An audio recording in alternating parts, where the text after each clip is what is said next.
There are places on this earth where the very ground keeps secrets, where stone steps vanish beneath a century of roots, where the bones of cities dissolve into humus and vine, where monuments that once commanded the labour of thousands sink so completely into green silence that a man might walk across them without ever knowing what sleeps beneath his feet. The Americas hold such places, not one or two, but thousands upon thousands, scattered across a landmass so vast and so hungry that even now, in an age of satellites and sensors, we cannot say with certainty how much lies hidden. And of all the places where the earth has swallowed what humans built, none swallows more completely, more ruthlessly, more absolutely than the rainforest. Listen. Imagine yourself suspended in darkness, held aloft by nothing but air, and around you the sound of rain, not the rain of temperate climates, not the gentle patter against window panes, but the roar of tropical deluge, millions of drops striking millions of leaves in an unbroken curtain of water. The canopy beneath you is invisible, shrouded in mist that rises at dawn from rivers whose names most maps do not record. This is the Ecuadorian Amazon at the edge of waking, the hour when jaguars return to their dens and the first birds begin to call, and somewhere below that impenetrable green ceiling, somewhere beneath roots that have been growing and dying and growing again for longer than any European empire has existed, there are roads, there are plazas, there are the rectangular footprints of platforms where families once lived, where fires once burned, where children once ran along avenues so straight that they could only have been planned. But you cannot see them. No one could see them. Not from above, not from the ground, not with any instrument that existed before this century. The jungle swallowed them whole, and for 500 years Western scholarship agreed that there was nothing to find. This is the paradox that opens our journey tonight, a paradox so profound, so consequential, that its unravelling changes not merely what we know about one continent, but what we believe about human possibility itself. For nearly half a millennium, the educated consensus held that the Amazon basin, that immense green sea stretching from the Andes to the Atlantic, was a pristine wilderness, a first Eden, scholars called it, a natural kingdom where indigenous peoples had lived for thousands of years in small scattered bands, never coalescing into anything that might be called a city, never building anything that might be called a monument, never altering their environment in any way that left a permanent mark. The rainforest, according to this view, was simply too hostile. The soils were too poor, the diseases were too many.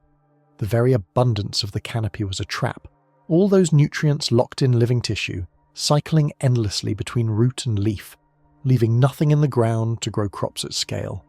The Amazon was not a place where civilizations could rise, it was a place where civilizations went to die. And then the lasers came. In early 2024, a team led by the French archaeologist Steven Rostaing, working with the National Centre for Scientific Research, released findings that had been years in the making. Using an airborne technology called LiDAR, light detection and ranging, they had mapped approximately 300 square kilometres of the Ecuadorian Amazon, firing millions of laser pulses per second from an aircraft flying above the canopy. Most of those pulses struck leaves and branches, but some found their way through gaps in the vegetation, threaded down through the green maze, struck bare earth and bounced back.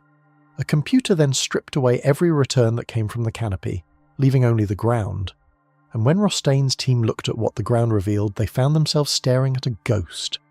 Not a single structure, not a handful of mounds, more than 6,000 rectangular earthen platforms, each measuring roughly 20 metres by 10 metres, each rising 2 to 3 metres above the surrounding terrain.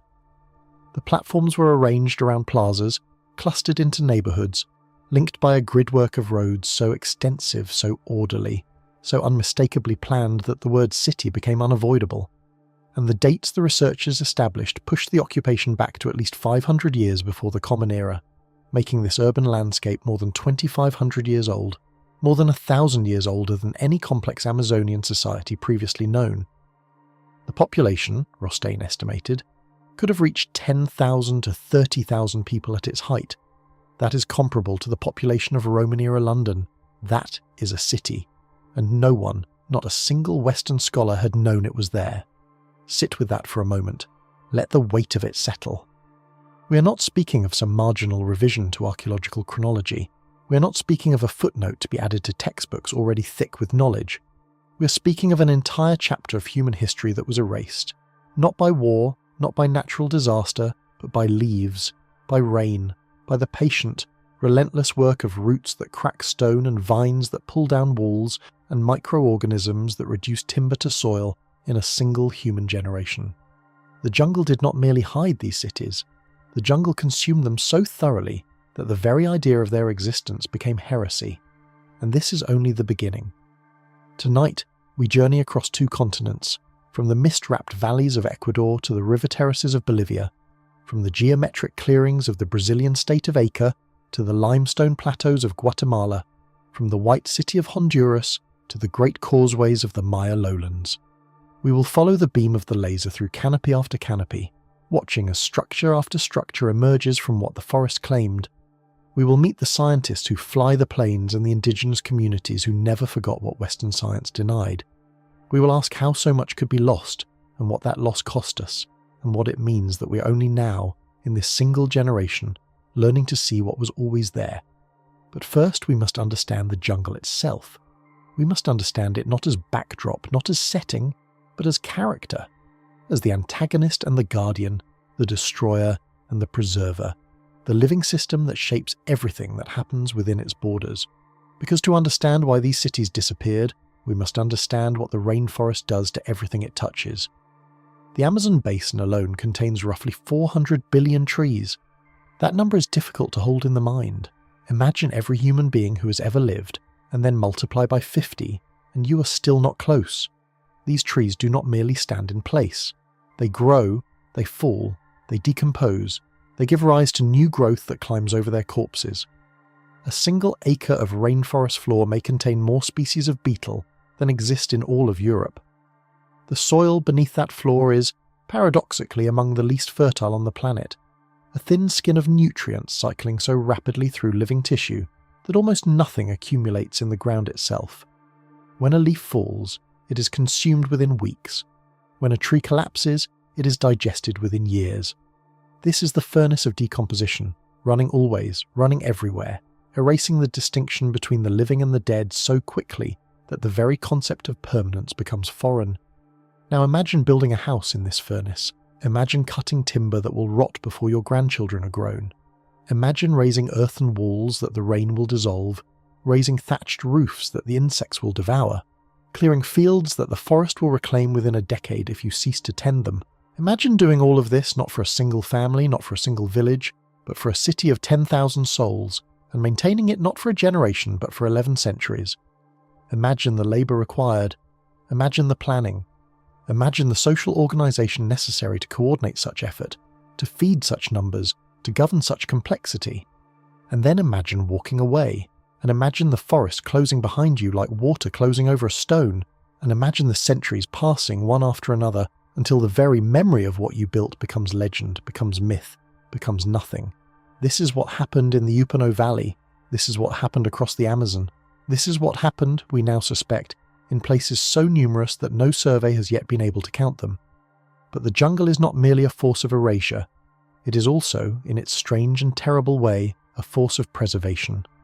Beneath the canopy, out of reach of the sun that would bleach and crack, protected from the wind that would scatter, entombed in moisture that slows certain kinds of decay, even as it accelerates others, things survive. Earthen platforms do not rot the way timber rots. Stone alignments do not decompose the way thatch decomposes. The very mounds that supported houses become, over centuries, the substrate for new growth, their outlines softened but not erased, their presence detectable. If only you had eyes that could see through leaves. For most of human history, no such eyes existed. An archaeologist standing at the edge of the rainforest confronted an impenetrable wall. The canopy rose 60, 80, 100 meters overhead, blocking satellite imagery, blocking aerial photography, blocking every method of remote sensing that had revolutionized archaeology in deserts and grasslands. To find something in the rainforest, you had to cut your way to it. And the rainforest is so vast, so trackless, so hostile to human passage, that cutting your way to everything was simply impossible. Scholars studied what they could reach, the riverbanks where erosion exposed artifacts, the clearings where loggers had stripped the land, and from these fragments they extrapolated a theory of emptiness. They looked at the poor soils and concluded that intensive agriculture was impossible. They looked at the absence of visible ruins and concluded that cities had never existed. They mistook the limits of their vision for the limits of the past, and so a myth took hold, a myth of the pristine, a myth of the untouched, a myth that served, not coincidentally, the purposes of those who wished to exploit the forest and displace its peoples. If the Amazon had always been wilderness, then there was no prior claim upon it. If indigenous peoples had never built cities, then they were not the heirs of civilizations but merely inhabitants of an Eden that owed them nothing. This myth survived well into the late 20th century.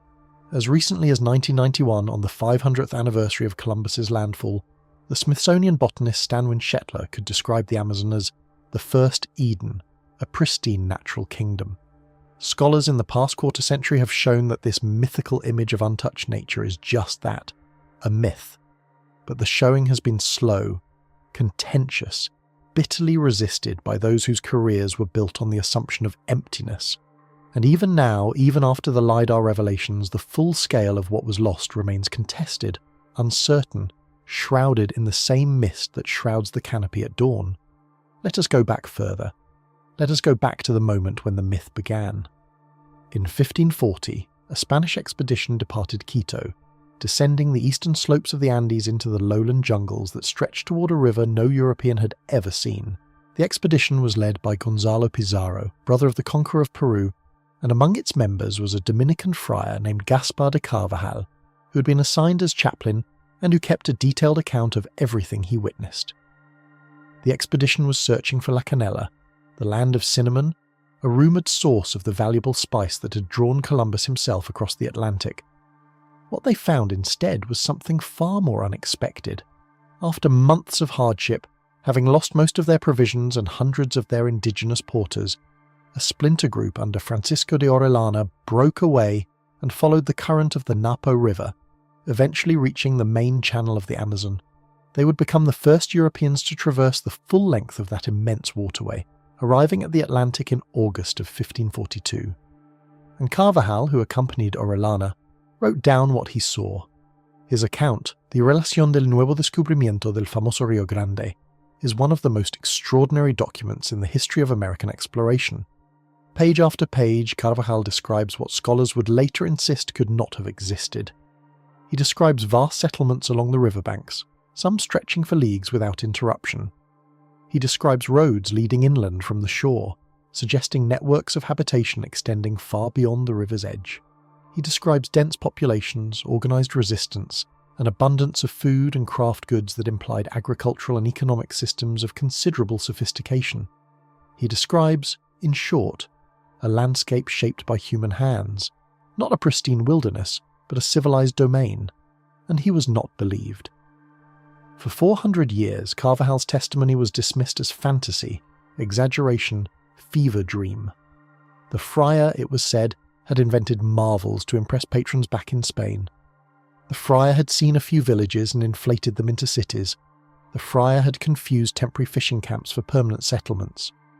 The evidence of his own eyes was subordinated to the theory that the Amazon could not support what he described. The map of assumptions overwrote the map of observation. We now know that Carvajal was telling the truth, but the damage was done. The myth of emptiness became orthodoxy, and that orthodoxy found its most influential modern champion in Betty Meggers, a Smithsonian archaeologist whose 1971 book, Amazonia, Man and Culture in a Counterfeit Paradise, set the terms of debate for a generation. Meggers was not a careless scholar.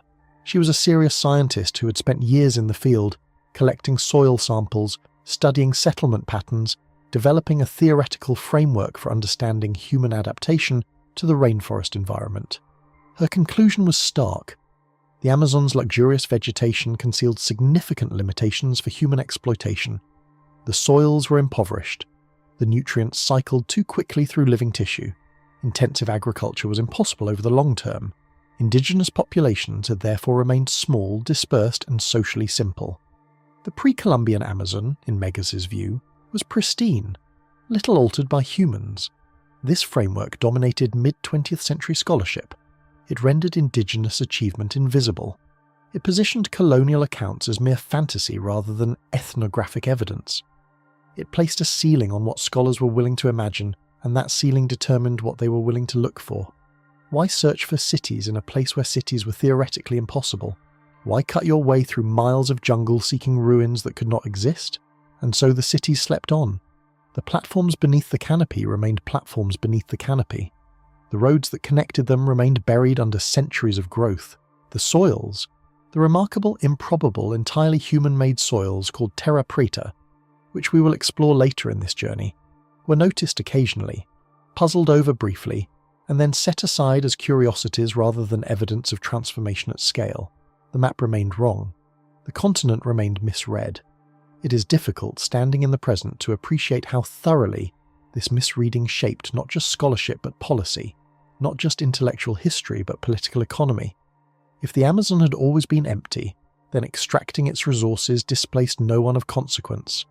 If indigenous peoples had never built cities, then their descendants had no claim to urbanized land. The myth of the pristine was not merely academic, it was a license, a permission slip for deforestation, for displacement, for the erasure of peoples whose ancestors had shaped a landscape now declared untouched. But something was changing. Through the 1970s, 1980s, and 1990s, a slow accumulation of evidence began to challenge the Megas thesis. Archaeologists working in Bolivia and Brazil discovered earthworks of unexpected size and complexity. Analysis of soil samples revealed the fingerprint of human modification. Aerial surveys, limited though they were by the canopy, hinted at geometric patterns beneath the green. A scholar named Anna Roosevelt, working at sites along the Amazon's main channel, recovered ceramics and other artifacts suggesting occupation far denser and far older than the orthodoxy allowed. The conversation began to shift, and then came LiDAR, light detection and ranging. The name is prosaic, almost bureaucratic, a bland acronym concealing a technology that has rewritten the possible. To understand what LiDAR does, imagine yourself in an aircraft cruising above a rainforest canopy. Beneath you, trees stretch in every direction, a seemingly unbroken surface of green. To a camera, this surface is opaque. To radar, it is partially transparent but heavily distorted. But to a laser, it is riddled with holes. The principle is simple, though the execution is ferociously complex.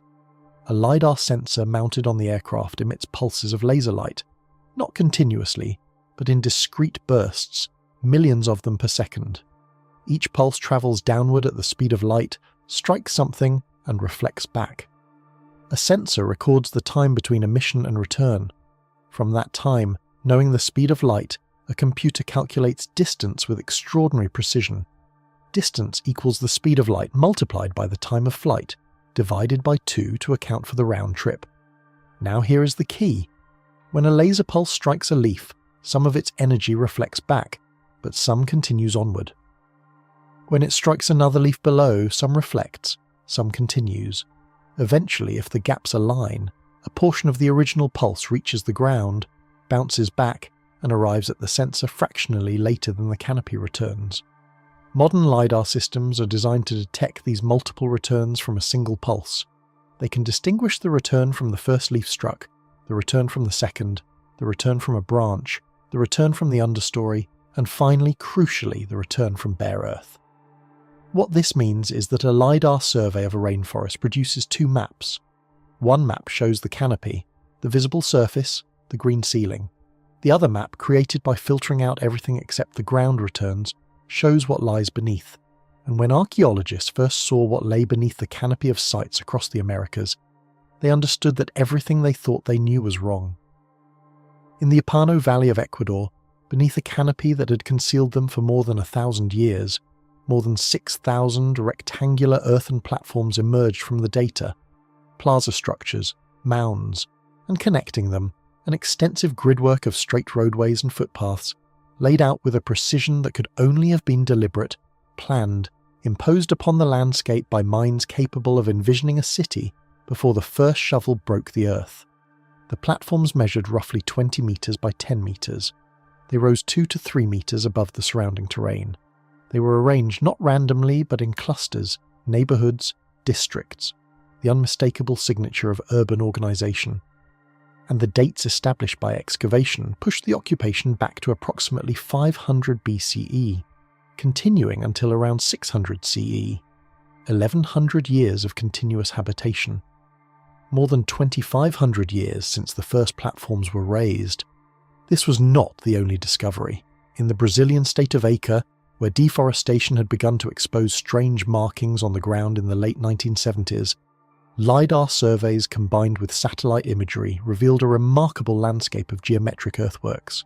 The geoglyphs, as they came to be called, had first been noticed by Ondamar Dias in 1977, and their discovery was furthered by Alceu Ranzi after flying over Acre and spotting the unmistakable shapes from the air.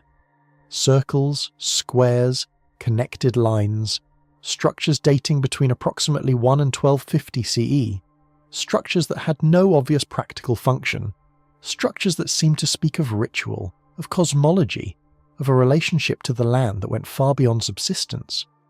LiDAR surveys revealed 25 circular mound villages and 11 rectangular mound villages, each representing a community that had shaped its environment according to a plan, a vision, a collective intention.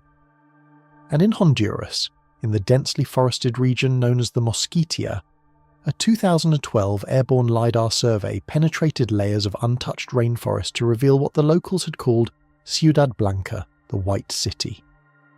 The lasers exposed a sprawling settlement, pyramids, plazas, terraces, earthworks dating to a mysterious pre-Columbian culture that flourished between 1000 and 1400 CE. Here was a city that had passed into myth, that had become a legend told by indigenous communities and dismissed by scholars, that had been sought by explorers and treasure hunters for generations. And it was real. It had been there all along, hidden not by magic but by leaves, waiting not for a chosen hero, but for a machine that could see through the green. The machine that sees through leaves. That is what LiDAR became for archaeology, and that is what it remains. Not a metaphor, but a literal description. A scanner that strips away the obstruction of living matter and reveals the bare skin of the earth beneath. In the years since these first major surveys, LiDAR has been deployed across Central and South America with results that accumulate faster than scholarship can absorb them. Each survey reveals more platforms, more roads, more evidence of modification at scale. Each survey pushes back the dates, expands the populations, multiplies the sites. Each survey makes the old map more wrong, the old myth more absurd, the continent more legible, and more astounding. But we must not move too quickly. The journey ahead is long, and the forest asks for patience. We will return to each of these sites, lingering over the earthworks and the causeways, the plazas and the platforms, the remarkable soils and the vanished peoples who created them. We will walk the ghost roads that appear on screens but not on ground, and we will ask what it meant to live in these cities, to build them, to maintain them, to abandon them. We will ask why they fell silent, and whether they fell silent all at once or slowly, and what the survivors remembered, and what their descendants still know. For now, let us simply hold in mind this image. A continent seen wrong for 5 centuries. A landscape declared empty that was in truth inhabited at densities no one imagined. A wilderness that was in truth a garden, tended, shaped, transformed by human hands over thousands of years. And a technology that arrived in this century, in this generation, that allowed us finally to see what the jungle had swallowed. The rain continues. The mist rises. Somewhere below, the platforms sleep in their shroud of roots, waiting. They have been waiting for a long time. They will wait a little longer as we gather the threads of their story, as we trace the path from Carvajal's dismissed testimonies to Megaz's confident denials to Rostain's astonishing maps. The sound of the canopy at dawn is a sound of patience, of persistence, of secrets that will be kept until the right question is asked. We are about to ask that question. Let us begin. The Upano Valley lies in the foothills of the Andes, where the mountains begin their long descent into the lowland basin, where cloud forest gives way to warmer air, and where rivers carve their patient channels through volcanic soil. It is a landscape of mist and green shadow, of sudden rainfall and slow evaporation, of sounds that drift across water and vanish into leaves. For centuries, the Quechua communities who live here walked paths that ran straight through the forest, paths that seemed older than memory, paths whose origins no one could quite explain. The paths were simply there, as the rivers were there, as the mountains were there, And beneath the paths, beneath the vegetation that had reclaimed the forest floor, beneath centuries of leaf litter and root growth and the patient accumulation of organic matter, something else was there as well. Something vast, something geometric, something that had been waiting. In 2015, Ecuador's National Institute for Cultural Heritage funded an airborne LiDAR survey of the Upano Valley. The technology was not new by then, but its application to this particular stretch of Amazonian foothills was unprecedented. The aircraft flew its grid pattern over 300 square kilometers of terrain, firing its laser pulses down through the canopy, recording the returns, building a dataset that would take years to fully process and interpret. When the French archaeologist Stephen Rostaing first began to analyze the results, he could not quite believe what he was seeing. Each day, he later recalled, was like Christmas, with a new gift appearing on the screen. The gifts were structures, thousands of them. Rectangular earthen platforms arranged in clusters around central plazas, connected by an intricate network of roads that stretched for kilometers in remarkably straight lines. A grid, a system, a city, or rather a constellation of cities, 5 large settlements and 10 smaller ones containing more than 6,000 individual platforms distributed across the landscape in patterns that spoke of planning, of coordination, of a collective vision executed over generations. It was a lost valley of cities. Those were Rostaing's words, spoken with the quiet astonishment of a researcher who has spent decades studying a region and suddenly discovered that everything he thought he knew was incomplete. The Upano Valley had been surveyed before. Archaeologists had excavated there, had documented pottery and mounds, had recognized that the area held significance. But no one had grasped the scale. No one had seen the road stretching for 25 kilometers through the forest. No one had counted the platforms in their thousands, measured the plazas in their dozens, traced the agricultural terraces and drainage channels that transformed the valley floor into a managed landscape. The canopy had hidden all of it. The mist had obscured all of it. The assumption that the Amazon could not support urban complexity had blinded all of it. And then the laser pulses descended, and the returns were recorded, and the algorithms stripped away the vegetation, and the truth rose from the data like a city rising from the sea. The platforms themselves were not random accumulations of earth. They were deliberate constructions, rectangular in shape, measuring approximately 20 meters by 10 meters, elevated 2 to 3 meters above the surrounding ground. They were arranged in clusters of 3 or 6 around central plazas, with larger platforms positioned at the center of each cluster. The design was consistent across the valley, repeated again and again with variations that suggested local adaptation rather than deviation from a plan. These were residential foundations, elevated above the damp forest floor and the seasonal floodwaters that could sweep through the lowlands during heavy rains. To live in the Upano Valley between 500 BCE and 600 CE was to live above the mud, above the moisture, in houses built on platforms that the community had raised together from the earth itself. The roads that connected these settlements were not mere footpaths. They were engineered features, dug 2 or 3 meters deep into the landscape and bordered by tall curbs of piled earth. The longest of these roads stretched for at least 25 kilometers, cutting through the forest in lines so straight that they could only have been surveyed, planned, laid out with intention, and maintained with effort. To build such a road through tropical terrain is not a simple undertaking. The vegetation fights back, the rains erode the surface, the roots seek out every crack and crevice. To maintain such a road over centuries requires labour, coordination, a social structure capable of organising large numbers of people toward a common purpose. And yet the roads were maintained. They connected the settlements into a network, allowed movement between communities, facilitated trade and ritual, and the ordinary commerce of daily life. Some of these roads are still in use today, walked by Quechua communities who inherited them from ancestors they never knew, who follow paths whose original builders vanished more than 1,000 years ago. What did life look like in the Upano Valley during those 11 centuries of occupation? The question invites imagination, but imagination must be anchored to evidence. The pottery found at the major sites, particularly at Quillamope and Sangay, the 2 settlements prioritized for excavation, tells part of the story. The ceramics were decorated with paint and incised lines, patterns that archaeologists associate with the Quillamope and Upano cultural phases. Large jugs held the residue of chicha, the traditional maize beer that remains central to Andean and Amazonian communities to this day. To brew chicha is to transform corn into something social, something ceremonial, something that binds people together in celebration and obligation. The presence of chicha residue in Upano pottery suggests gatherings, feasts, occasions when the community came together to drink and to mark the passages of time. The agricultural systems visible in the LiDAR data expand the picture further. Open spaces between settlements contained drained fields, terraces engineered to manage water flow and maximize crop production. Maize, beans, sweet potatoes, cassava, the staple crops of pre-Columbian tropical agriculture, would have grown in these managed plots, tended by farmers who understood the rhythms of the valley, the timing of the rains, the requirements of each plant. The drainage channels that threaded through the agricultural zones were not natural features. They were dug, shaped, maintained, part of a hydraulic infrastructure that transformed a landscape of seasonal flooding into a landscape of controlled fertility. The Upano Valley was not simply inhabited, it was engineered.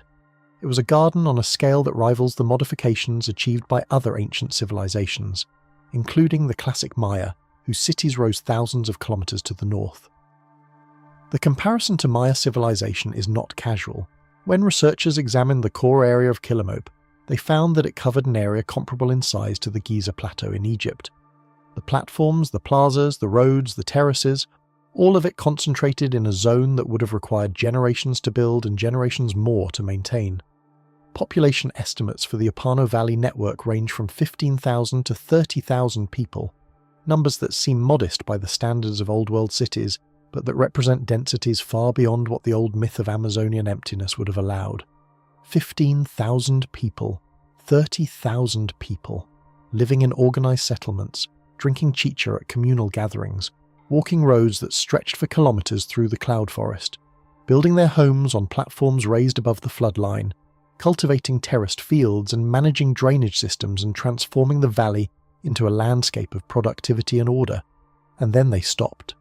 Sometime between 300 and 600 CE, the Upano Valley settlements fell silent. The platforms were abandoned, the roads were no longer maintained. The forest began its slow process of reclamation, sending roots through the earthworks, dropping leaves onto the plazas, erasing the visible traces of 1,000 years of human presence. Why? The question hangs over the data like the mist that hangs over the valley itself. Climate shifts, disease, warfare, resource depletion, social collapse. The familiar catalogue of explanations for civilizational decline applies here as it applies elsewhere, but the evidence does not yet point clearly to any single cause. What we know is that the people left, or died, or scattered into smaller communities that no longer maintain the grid. What we know is that the forest covered their work so thoroughly that it took a machine firing laser pulses from an aircraft to reveal it again. What we know is that the Upano Valley holds secrets that 6,000 platforms cannot fully tell, that the silence of the abandoned roads is a silence we do not yet know how to interpret. Let us linger here a moment longer.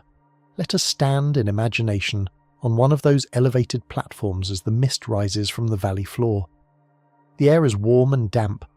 The sound of birds filters through the canopy. Somewhere below, water moves through a drainage channel, following a path cut into the earth more than 2,000 years ago. The platform beneath your feet is solid, compact, the work of hands that shaped the soil and tamped it down and raised it high enough to keep the living space dry. Across the plaza, another platform rises, and another beyond that, the arrangement following a pattern that repeats across the valley, that connects this settlement to the next, that connects the next to the road, that connects the road to the larger network, that connects the network to a civilization that no one remembered until the lasers found it again. This is what it means to say that the Amazon was not empty. Not an abstract claim about population density, but a concrete reality.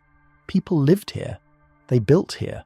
They organized their communities according to principles that we can only partially reconstruct, but that clearly involved planning, labor, coordination, and a vision of how human beings should arrange themselves on the land.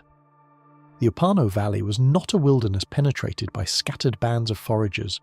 It was a home, a garden, a city, or rather a network of cities, connected by roads still walked today by the descendants of peoples who may or may not have known the original builders. The Kichwa communities of the modern valley are not necessarily the direct heirs of the Kilimope culture, but they inherited the paths, they inherited the landscape, they inherited a geography shaped by hands that vanished so long ago that even the names of the peoples have been lost. From the cloud forests of eastern Ecuador, our attention shifts now to the northwest, crossing borders that did not exist when the earthworks were built, entering the Brazilian state of Acre. The terrain here is different, lower, hotter, the forest denser in some ways and more fragmented in others. Acre sits at the western edge of the Amazon basin, where the rivers begin their long journey toward the Atlantic, where the headwaters of tributaries carve through terracotta soil before merging into the larger flow. For most of the 20th century, Acre was known for rubber, for cattle ranching, for the waves of deforestation that swept through the region as the Brazilian government encouraged settlement and development. The chainsaws came, and the trees fell, and the pastures spread, and something else came to light, something that no one had expected to find. The geoglyphs of Acre appeared first to ranchers clearing land, then to pilots flying over the newly opened terrain, then to researchers who heard the rumours and came to investigate.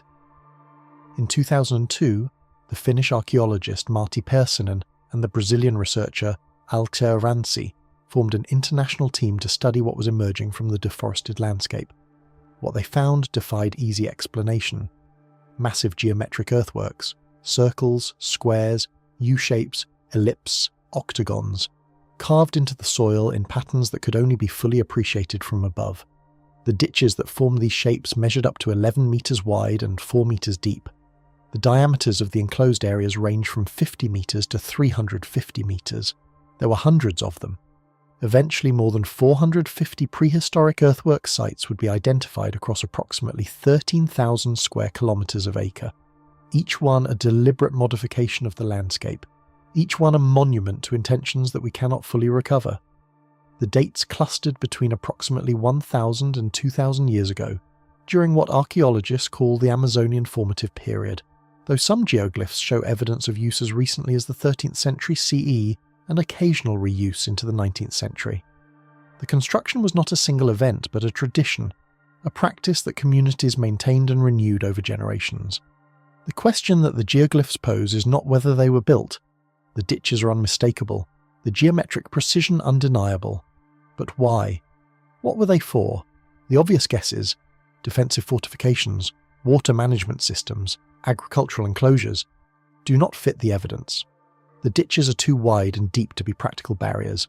The shapes are too regular, too geometric, too clearly designed for visual effect rather than functional necessity. The geoglyphs were not farms. They were not forts. They were something else, something that speaks of ritual, of cosmology, of a relationship to the land that went beyond the merely utilitarian. Some researchers have proposed that the geoglyphs served ceremonial purposes, gathering places where communities came together for rituals that we cannot reconstruct. Others have suggested that the geometric shapes held cosmological significance, representations of concepts or forces that mattered deeply to the people who built them. The precise arrangement of circles and squares, the orientation of the octagons, the placement of the earthworks in relation to each other and to the landscape, all of it hints at meaning, at intention, at a symbolic vocabulary that the builders shared and that we can only glimpse through the shapes they left behind. The geoglyphs are texts written in earth, and we do not yet know how to read them. But the most disorienting implication of the Acre geoglyphs is not what they say about the past. It is what they say about the forest itself. When the ranchers cleared the land in the 1980s and the geometric shapes emerged from beneath the fallen trees, the immediate assumption was that the geoglyphs had been carved out of virgin forest, that the builders had cleared the jungle to create their earthworks, and that the jungle had grown back to cover them. The narrative was tidy: ancient people, temporary clearing, forest reclamation, modern rediscovery. But the research that followed told a different story. When scientists reconstructed 6,000 years of vegetation history in the Acre region, they found that the geoglyphs had been built within forest that was already altered. The people who constructed these earthworks were not pioneers hacking their way into untouched wilderness. They were inhabitants of a landscape that had been managed, modified, shaped by human hands for millennia before the first ditch was dug. The bamboo forests that dominate parts of Acre today are themselves artifacts of human activity. The composition of the vegetation, the distribution of species, the very structure of the forest canopy, all of it bears the fingerprints of intervention. The geoglyphs were not isolated monuments dropped into a pristine landscape. They were part of a broader pattern of modification, one expression of a relationship between people and forest that had been developing for thousands of years. The virgin Amazon, the pristine wilderness, the untouched paradise, these categories dissolve when confronted with the evidence from Acre. What the geoglyphs reveal is not merely that people lived here. They reveal that people shaped this place so thoroughly, so persistently, that even the forest we see today is partly their creation. This is perhaps the most difficult idea for modern observers to absorb. We are accustomed to thinking of forests as natural, as wild, as the absence of human influence. A forest, in the popular imagination, is what happens when people leave. But the Amazon confounds this intuition. The Amazon is not a wilderness that existed before humans and will exist after them. The Amazon is, in significant measure, a human artifact, a landscape modified over millennia by communities that planted, burned, cleared, cultivated, and allowed to regrow according to their own rhythms and needs. The forest that grew back over the Acre geoglyphs was not the same forest that had stood there before the ditches were dug. It was a forest shaped by the same hands that dug the ditches, a forest whose species composition reflected thousands of years of selective pressure applied by human beings who knew which plants were useful and which were not. The geoglyphs came to light because the forest was cut down. This is one of the painful ironies of Amazonian archaeology. The very deforestation that threatens the ecosystem is also what reveals the evidence of past inhabitation. Without the ranchers' chainsaws, the geometric shapes might have remained hidden indefinitely, their ditches filled with roots, their outlines obscured by the canopy. Without satellite imagery and Google Earth, the aerial perspective that allows the shapes to be seen as shapes might never have been achieved. The geoglyphs exist in a strange space between revelation and destruction, their visibility purchased at the cost of the forest that had preserved them. Each newly cleared pasture is a potential archaeological site, a window into a past that the clearing simultaneously exposes and endangers. More than 450 geoglyphs across 13,000 square kilometres. The numbers are staggering in their implications. This was not the work of a single community or a single generation. This was a cultural tradition maintained over centuries by populations distributed across a vast region. Populations that shared techniques, shared symbolic vocabularies, shared reasons for shaping the earth into circles and squares and octagons.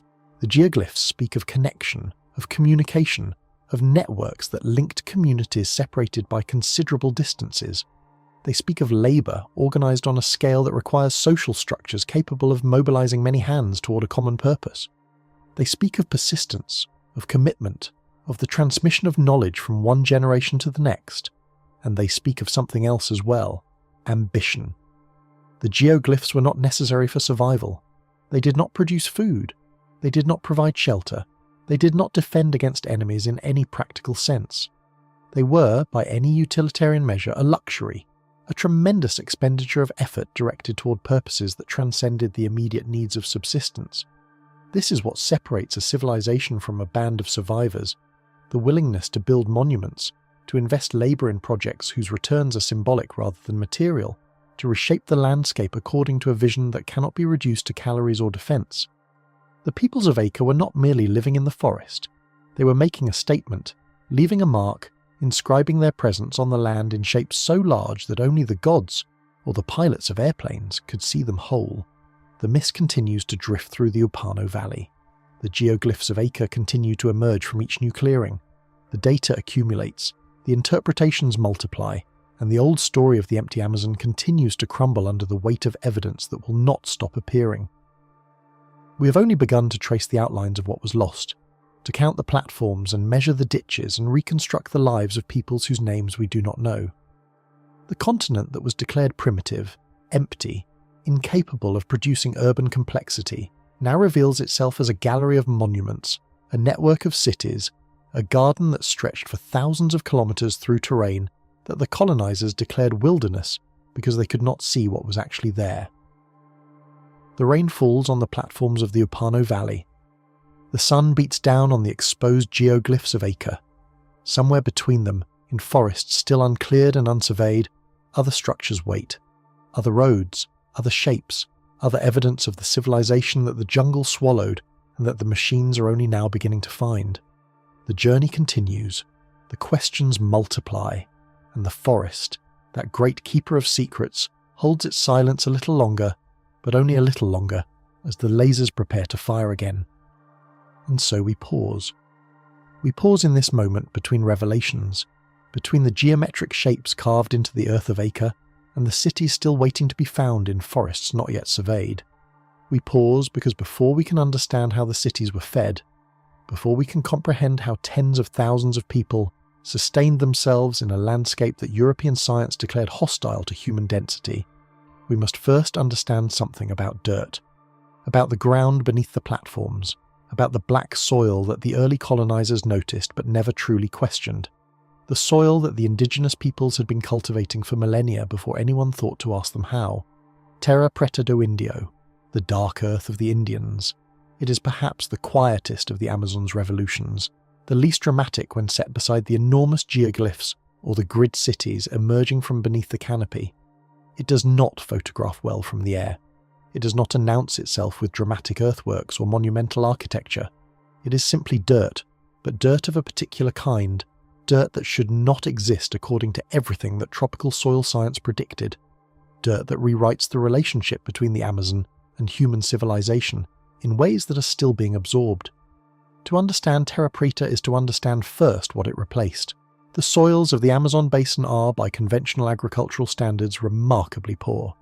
The tremendous fertility suggested by the riot of vegetation is an illusion, a trick of rapid nutrient cycling in which the forest reclaims its own decay almost immediately, leaving the underlying soil thin, acidic, and easily exhausted. Clear a patch of rainforest for farming, and within a season or two the nutrients leach away, washed by the relentless rains into the rivers and out to sea. The soil that remains is laterite, clay, material that bakes into something resembling brick under the tropical sun. This is the foundation upon which Betty Meggers built her theory of Amazonian emptiness. The soils could not support dense populations. The soils could not sustain the agricultural surplus required for cities. The soils were, in her analysis, the ultimate barrier to civilization, the reason why the Amazon must have been a wilderness inhabited only by scattered bands of foragers and small-scale horticulturalists moving frequently to stay ahead of exhaustion. And then there was the dark earth. Patches of it, scattered throughout the basin, concentrated along major rivers, but appearing also in unexpected upland locations. Soil so black it seemed to absorb light, so rich that modern farmers sought it out preferentially, so fertile that crops grown in it outperformed crops grown in adjacent plots by margins that seemed almost miraculous. The local populations knew about it. They had always known about it.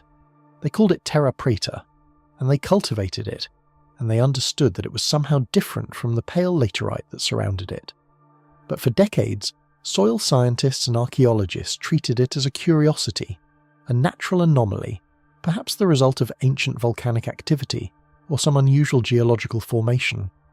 It took years of study before the truth became undeniable. Terra Preta was not natural. It was made deliberately, made skillfully, made by people who understood something about soil chemistry that Western science would not formalize until the 20th century and is still struggling to fully comprehend. The recipe varies from site to site, but the essential ingredients are consistent: charcoal, and lots of it, mixed with bone fragments, with broken pottery sherds, with the organic waste of human habitation, food scraps, ash, manure, the detritus of daily life transformed through some process into permanent fertility. The charcoal is the key. Unlike ordinary organic matter, which decomposes rapidly in tropical conditions and releases its nutrients in a brief flush that the forest immediately reclaims, charcoal is stable. It persists. It remains in the soil for hundreds of years, for thousands of years, a matrix of pure carbon that acts as a sponge for nutrients, holding them in place against the leaching rains, making them available to plant roots in ways that natural soil cannot match. The numbers are striking. Terra Preta soils contain approximately 3 times more soil organic matter than adjacent infertile soils, 3 times more nitrogen, 3 times more phosphorus, and the charcoal content, the signature ingredient, the technological breakthrough that makes everything else possible, is not 3 times higher, but 70 times higher. 70 times. This is not a marginal improvement. This is not a slight enhancement to natural conditions. This is a transformation so profound that it amounts to the creation of an entirely new substrate, a manufactured growing medium that bears as much relationship to natural laterite as a concrete highway bears to a forest path. The peoples of the ancient Amazon did not merely adapt to their environment, they rebuilt it from the ground up, literally, converting the poor soils that Megas claimed made civilization impossible into some of the richest agricultural land on the planet. Radiocarbon dating reveals the chronology. In the Upper Singu region, Terra Preta sites date between roughly 60 and 1640 CE, a span of nearly 16 centuries of continuous soil creation, continuous improvement, continuous agricultural intensification. In central Amazonia, the dates stretch back further, between 2500 and 500 years before present, suggesting that the technology emerged early in Amazonian prehistory and spread across the basin over millennia. The anthropogenic dark earths may occupy up to 3% of the surface area of Amazonia. 3% sounds modest until you calculate the actual area involved. 3% of the Amazon basin is an enormous territory, hundreds of thousands of square kilometers of deliberately modified soil, a footprint of human activity so vast that it dwarfs the agricultural landscapes of many so-called civilizations that history books treat with far greater respect. And the Terra Preta is not merely fertile, it is, in some sense, alive. Researchers have noted that patches of dark earth seem to expand, to grow, to somehow regenerate themselves in ways that conventional soil science cannot fully explain. Part of this may be mechanical, earthworms and other soil organisms mixing the dark earth with adjacent lighter soil, spreading the charcoal particles outward over time. But there are suggestions of something else, something in the microbial communities that inhabit Terra Preta, something in the bacterial and fungal assemblages that may contribute to the formation of the highly stable soil, organic matter that gives the dark earth its remarkable properties. This remains speculation, an area of active research, a reminder that the indigenous peoples of the Amazon achieved results that modern science is still working to understand, let alone replicate. Bruno Glaser, the German soil scientist who has spent years studying Terra Preta, conducted experiments that illuminated the transformative power of charcoal amendment. In experimental plots carved from ordinary rainforest soil, he recorded an 880% increase in crop yields when adding a combination of charcoal and fertilizer compared with fertilizer alone.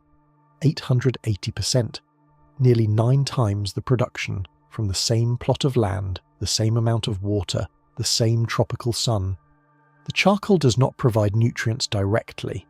What it does is hold the nutrients in place, prevent them from washing away, make them available to roots over seasons and years, rather than allowing them to flush through the system in a matter of weeks.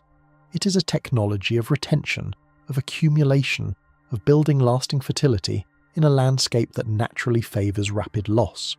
And so the gardens that fed the cities, and so the surplus that allowed the populations to grow, and so the labour that could be diverted from subsistence farming toward the construction of platforms and roads and geoglyphs, and all the monumental works that LiDAR is now revealing beneath the canopy.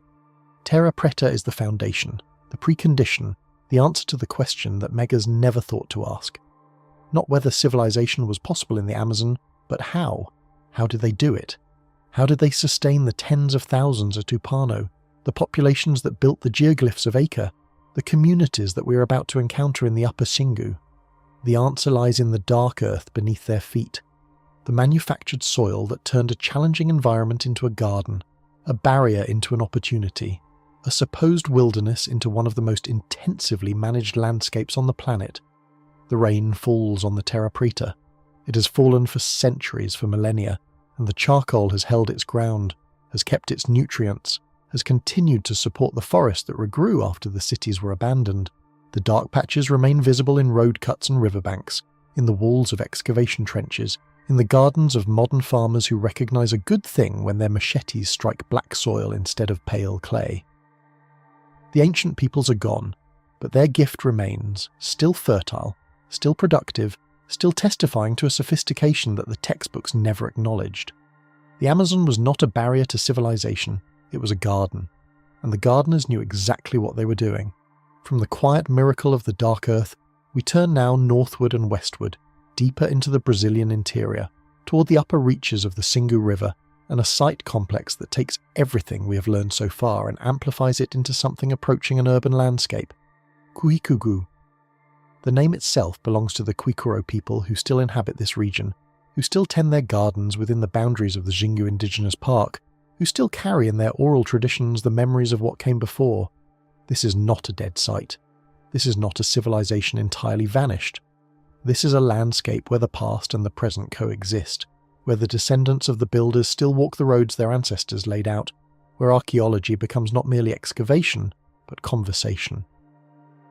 Michael Heckenberger arrived in the Upper Xingu in 1992, a doctoral student seeking to understand the relationship between the modern Kwikuro settlements and the archaeological evidence scattered throughout the surrounding forest. What he found over the following decades would transform the understanding of pre-Columbian Amazonia as profoundly as any LIDAR survey, though his methods were older, slower, grounded in the patient work of excavation, mapping, and, crucially, listening. Because the Kwikuro had not forgotten. Their oral histories described the Afuku, the Ancient Ones, the forebears who had engineered the landscape that their descendants still inhabited. The Kwikuro knew about the ditches, the roads, the old settlement sites scattered through the forest. They had simply not been asked.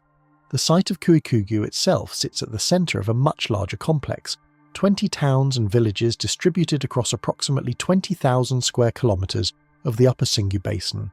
20,000 square kilometres. For perspective, this is an area roughly the size of New Jersey, or of Slovenia, a territory that encompasses not a single city, but a network of cities, a constellation of interconnected settlements linked by roads and waterways, and shared cultural practices into something that Heckenberger would eventually describe as a system of low-density garden cities. The term is deliberately chosen. It evokes the planned communities of early 20th century urban reform, the green belts and garden suburbs that attempted to blend urban density with rural space. But the garden cities of the Xingu predated their European namesakes by many centuries, and they achieved a synthesis of settlement and landscape that the European planners could only theorize about. The central settlement at Cuicugu features a circular plaza, the organizing principle around which the community arranged itself. Radial roads extend outward from this center, some of them reaching widths of up to 40 meters. Boulevards, avenues, processional ways far broader than mere paths for foot traffic. These roads connect the central settlement to outlying villages, to agricultural areas, to ceremonial sites, creating a network that bound the scattered communities into a coherent whole. And the roads are not the only infrastructure.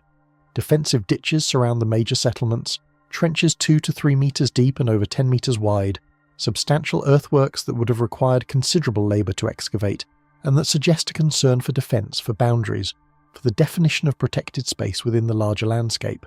Log palisades once topped these ditches, walls of timber that have long since rotted away but whose post holes remain visible to careful excavation. The combination of ditch and palisade created fortifications that would have been formidable by any standard, barriers that could channel attackers into killing zones, that could protect the interior settlements from raids, that could mark the boundaries between the civilized space within and the uncontrolled forest beyond. This was not a society without conflict. This was not a utopia of peaceful coexistence. The ditches and palisades speak of threats, of enemies, of the need to defend what had been built against those who might wish to take it. Within the protected perimeter stood the structures themselves, a palatial dwelling fit for a chief, larger and more elaborate than the surrounding houses, a statement of hierarchy and authority in a society that clearly recognized distinctions of rank. Homes clustered around the central plaza in patterns that suggest careful planning, deliberate organization, an urban vision that extended to the arrangement of individual buildings within the larger whole, and beyond the residential core, the gardens, not wild forest but managed orchards, cultivated groves, planted fields that merged gradually into the forest matrix until the boundary between settlement and wilderness became impossible to draw with any precision. This is the low-density urbanism that challenges conventional definitions of cities, that forces a reconsideration of what urban means. The population estimates for the Kuhi-Kugu complex at its peak, perhaps around 1200 to 1650 CE, range up to 50,000 people.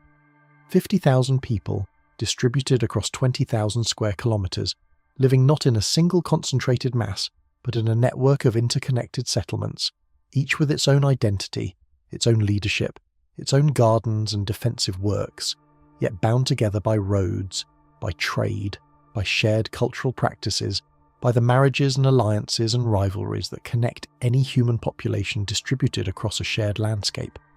This is urbanism without density, civilization without the cramped quarters and disease reservoirs that made old world cities such hazardous places to live. The forest provided the space, the terra preta provided the food, the roads provided the connection, and the system worked for centuries until something, disease perhaps, or climate shift or internal conflict, brought it to an end. But the end was not complete. The Kwikuro remained. Their population shrank, their settlements contracted, their knowledge of the full extent of the ancient network faded, but they did not vanish. They continued to cultivate their gardens, to maintain their villages, to transmit their oral histories from generation to generation. And when Heckenberger arrived, when he began to ask about the old sites, about the ditches and roads that his surveys were revealing, the Kwikuro could tell him things that no excavation could uncover. They described the Afuku, the ancient ones, with a specificity that turned myth into history. They identified old settlement sites, explained the purposes of features that might otherwise have remained mysterious, provided the human context that transforms archaeology from a collection of artifacts and earthworks into a story of actual people living actual lives. In recent years, the collaboration has deepened further. Heckenberger and his team have trained Kwikuro community members to use drone-based LiDAR to collect the same kind of data that revealed the cities of the Upano Valley and the geoglyphs of Acre. The descendants of the builders have become the archaeologists of their own heritage, mapping the landscape that their ancestors created, documenting the infrastructure that their oral traditions describe, contributing to a scientific literature that once excluded them entirely. This is what participatory archaeology looks like.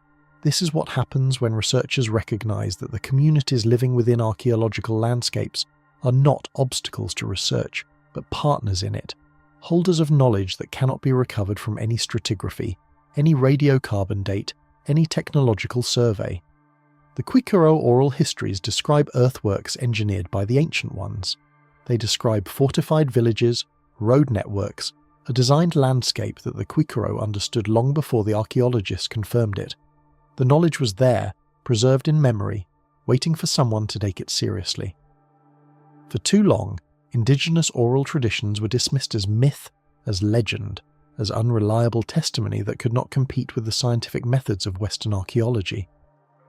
But the methods of Western archaeology kept missing things. They kept failing to find the cities that the indigenous people said had existed. They kept confirming Betty Megger's theory of emptiness, while the evidence of fullness waited beneath the canopy, remembered by the people who had never left. Standing within the boundaries of the Xingu Indigenous Park, one can still walk the roads that the ancient ones built. The ditches remain, partially filled, their outlines softened by centuries of erosion, but still traceable to anyone who knows what to look for. The forest has regrown, but it is not the same forest that existed before human modification. It is a cultural forest, a human artifact as surely as the platforms of the Upano Valley or the geoglyphs of Acre, a landscape shaped by thousands of years of management, of planting, of selective encouragement and deliberate suppression. The Brazil nut trees that tower over the canopy were planted or protected by human hands. The groves of fruit trees mark the sites of old villages. The forest remembers, even when the people do not. The discovery at Kuhi-Kugu represents a foundational shift in understanding pre-Columbian Amazonia. This is not hyperbole. This is the considered judgment of archaeologists who have spent decades studying the region, who have watched the evidence accumulate site by site, survey by survey, until the old story of wilderness became impossible to maintain. The Amazon was not empty. It was not pristine. It was not a barrier to civilization. It was a homeland, intensively occupied, deliberately shaped, sophisticated in ways that the colonizers could not perceive and that their intellectual descendants refused to acknowledge for 500 years. The Kwikoro knew this. They had always known it. They were simply waiting for science to catch up. The roads of Kuikugu extend outward through the forest, connecting settlements that once thrived with populations now vanished or diminished. Some of these roads align with modern paths, trails that the Kwikoro still use to move between villages, routes that have been maintained continuously for centuries or that were rediscovered when the archaeological surveys reveal their presence. The infrastructure persists. The knowledge of how to move through this landscape, how to navigate its rivers and forests and seasonally flooded plains, remains with the people who never left. What has changed is the density, the scale, the number of hands available to maintain the ditches and palisades, the number of mouths that the gardens must feed. The Kwikoro today are a remnant of what existed at the peak, a population reduced by disease and disruption, and the long catastrophe of contact but still present, still connected to the land, still carrying forward what can be carried forward. The mist rises from the Shingu in the morning hours. The sun breaks through the canopy in scattered shafts that illuminate the forest floor where the old plazas once stood. A drone lifts into the air, operated by hands whose ancestors built the roads beneath, carrying a sensor that will pierce the green veil and reveal what lies below. The past and the present come together in the Upper Shingu, in the partnership between archaeologists and community members, in the technology that serves to confirm what memory already preserved. Other surveys will follow, other sites will emerge from the data. The 20 towns of Kuikugu may prove to be only a fraction of what once existed across the upper basin, the visible portion of a network that extended further into territories not yet surveyed, not yet mapped, not yet incorporated into the archaeological record. The forest holds its secrets a little longer, but in the Shingu at least, those secrets are shared with those who have the longest claim to them, those who never forgot, those who have been waiting 5 centuries for the rest of the world to see what they have always known. The continent of lost cities is not entirely lost. Some of its children remain, and they are watching as the machines reveal the truth that their grandmothers told them, the truth that the textbooks denied, the truth that is finally, impossibly, undeniably emerging from beneath the leaves. The truth that emerges is not always welcome. There are discoveries that illuminate and discoveries that wound, findings that expand understanding, and findings that force confrontation with loss so vast it resists comprehension. The children of the Upper Shingu carry forward what they can, maintaining the paths, tending the gardens, preserving the stories. But across the wider Amazon, across the thousands of kilometers where cities once rose and roads once connected, across the territories where populations numbered in the tens of millions, a different story must now be told. It is a story of ending, of emptying, of a catastrophe so complete that it erased not only cities, but the memory that cities had existed. It is the story of what happened when 2 worlds met, and one of them brought invisible weapons for which no defense was possible. The forest that swallowed the cities did not simply reclaim abandoned ground, it grew back over graves. The silence that descended on the Upano Valley around the 6th century, the quiet that fell over Kuikugu at some point after European contact, the stillness that replaced the bustle of the acre settlements. These silences were not merely the consequence of mysterious departures or gradual dispersals. They were the silences of death on a scale that defies easy articulation. When the Spanish and Portuguese arrived in the Americas, they carried with them pathogens that had evolved alongside Eurasian populations for millennia, diseases against which Old World bodies had developed at least partial resistance through generations of exposure and survival. The peoples of the Amazon had no such defences. Their immune systems had never encountered smallpox, had never fought off measles, had never been challenged by influenza in its most virulent forms. When these diseases arrived, they found populations utterly vulnerable, bodies with no inherited resistance, communities with no knowledge of what was killing them or how to respond. The numbers are difficult to comprehend. Estimates of pre-contact population in the Amazon basin vary widely, from 8 million at the conservative end to as many as 50 million according to some analyses. The variation itself reflects the difficulty of the reconstruction, the challenge of working backward from devastated remnants to assess what existed before devastation. But across this range, one figure remains relatively stable and horrifying in its consistency. Within a century of sustained European contact, Between 90 and 95% of these populations had died. 90%. 95%. The words slip past too quickly, their meaning too enormous to register in the instant of hearing. Consider a city of 100,000 people, the estimated population of El Mirador at its peak, a figure we will return to, and imagine that within 3 or 4 generations only 5,000 remain. Consider the implications for governance, for agriculture, for the maintenance of roads and terraces and drainage systems. Consider what happens to a network of connected cities when the hands that maintain the connections are no longer present, when the engineers and farmers and priests and labourers have vanished, when the knowledge they carried dies with them. The diseases did not wait for Europeans to arrive in person. They travelled ahead, leaping from community to community along the very networks that had once carried trade goods and seasonal workers and diplomatic missions. The roads of the Amazon, the causeways of the Maya lowlands, the river routes that connected distant peoples, all of these became vectors of transmission, channels through which death moved faster than any army could have marched. A single infected trader arriving at a market town could spark an outbreak that would burn through an entire region before any European had set foot there. When the explorers finally arrived, they found not the thriving populations their predecessors had glimpsed, but emptied landscapes, abandoned settlements, survivors too few and too traumatized to explain what had happened. The Europeans drew conclusions from what they saw. They assumed the forest had always been empty. They believed the tales of cities to be fantasy. They could not conceive of the scale of what had been lost because the loss had been so complete that its evidence had already begun to disappear beneath new growth. The Upano Valley tells this story in its particular way. The grid cities with their 6,000 platforms, their agricultural terraces, their engineered roads stretching 25 kilometres through the Ecuadorian foothills, these had already been abandoned centuries before European contact, their populations dispersed or transformed for reasons that remain unclear. Drought, volcanic activity, internal conflict, the exhaustion of resources, any or all of these may have contributed to the decline that emptied the valley between the 3rd and 6th centuries of the Common Era. But the peoples who built Upano did not vanish from the earth. They moved, adapted, continued elsewhere. Their descendants were present when the Spanish arrived, living in different configurations, maintaining different traditions, but still connected to the land their ancestors had shaped. And then the diseases came. The populations that had survived whatever crisis ended the Upano period could not survive the pathogens that arrived with colonization. The continuity was finally, completely broken, not by the forest reclaiming agricultural land, but by the death of those who would have passed down the knowledge of what the land had been. In the Acre region of western Brazil, the geoglyph builders faced a similar fate. The great geometric earthworks, the circles and squares and octagons carved into the earth over 2,000 years of construction, had been maintained by populations who understood their purpose, who gathered for ceremonies in their carefully excavated spaces, who kept the ditches clear and the embankments visible.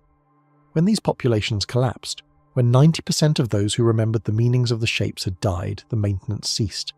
Vegetation crept into the ditches, trees took root on the embankments. Within a few generations, the forest had hidden what had taken centuries to build. The geoglyphs did not disappear because their builders abandoned them in some gradual departure. They disappeared because almost everyone who knew they existed had died, and the survivors were too few, too scattered, too occupied with basic survival to maintain monuments whose ceremonial significance may have been lost, along with the priests and elders who understood it. At Kuhikugu, in the Upper Xingu, the timeline is clearer and more recent. The garden city that Michael Heckenberger documented was still thriving when Europeans first penetrated the Brazilian interior.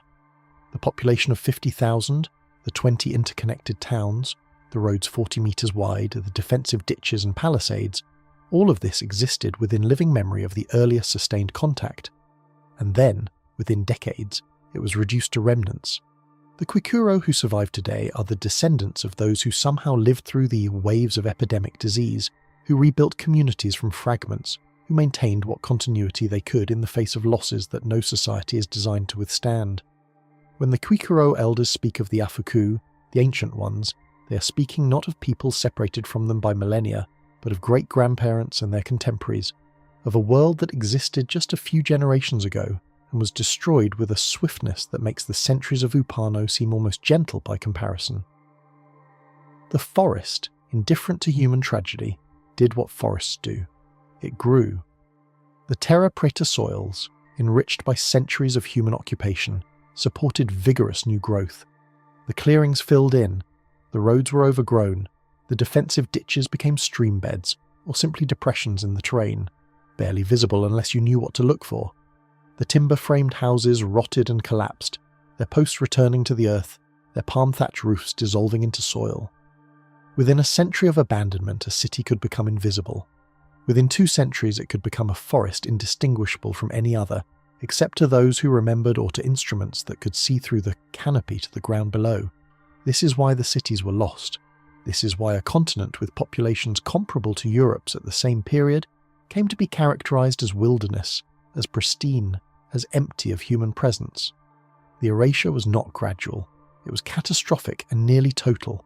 And when it was complete, when the forest had covered the evidence and the survivors had been marginalized and silenced, new arrivals could look at the same landscape and see only untouched nature, only the absence of history, only the blank slate that justified whatever use they wished to impose. The grief in this is real.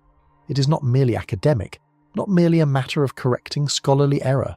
Civilizations were destroyed, peoples were annihilated, knowledge accumulated over thousands of years, agricultural techniques, engineering methods, astronomical observations, oral histories, religious traditions, languages themselves, vanished when the last speakers died, when the last practitioners succumbed, when the communities that had preserved these understandings through generations of careful transmission were reduced below the threshold of survival.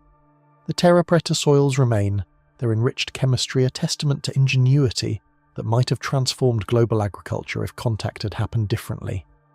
The geoglyphs remain, their geometric precision a record of mathematical and astronomical knowledge that died with those who could interpret it. The road networks remain, their engineering visible to senses that their builders could not have imagined. But the meanings, the contexts, the living traditions, these are largely gone, recoverable only in fragments through the patient work of archaeologists and the persistence of surviving communities who have maintained what they could against every pressure to forget.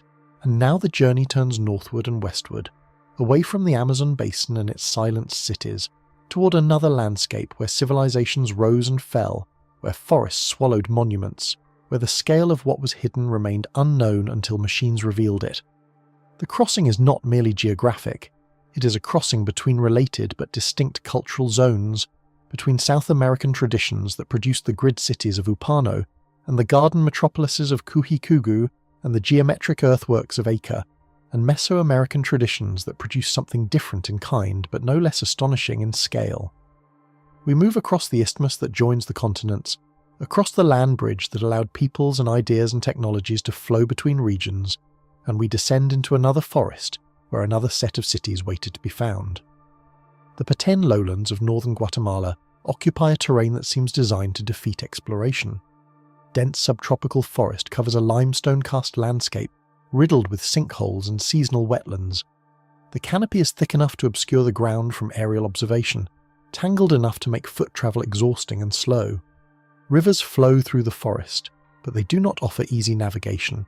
They disappear underground, re-emerge in unexpected places, create swamps during the wet season that become passable plains when the rains end. For centuries, this forest concealed what lay beneath it. Archaeologists knew that Maya civilization had flourished somewhere in this region. The written records of later Maya periods, the inscriptions at accessible sites, the oral traditions that survived conquest all pointed to a deep history in the lowlands. But the forest was so dense, the terrain so difficult, that systematic survey remained nearly impossible. Expeditions entered and returned with fragmentary reports. Individual structures were documented and then lost again as the jungle reclaimed cleared areas. The true extent of what existed beneath the canopy remained unknown. El Mirador was first documented by Western archaeologists in 1967, though local populations had known of its existence for as long as they had occupied the region. The site lies in the extreme north of the Petén, near the modern border with Mexico, in forests so remote that reaching it on foot requires days of difficult travel.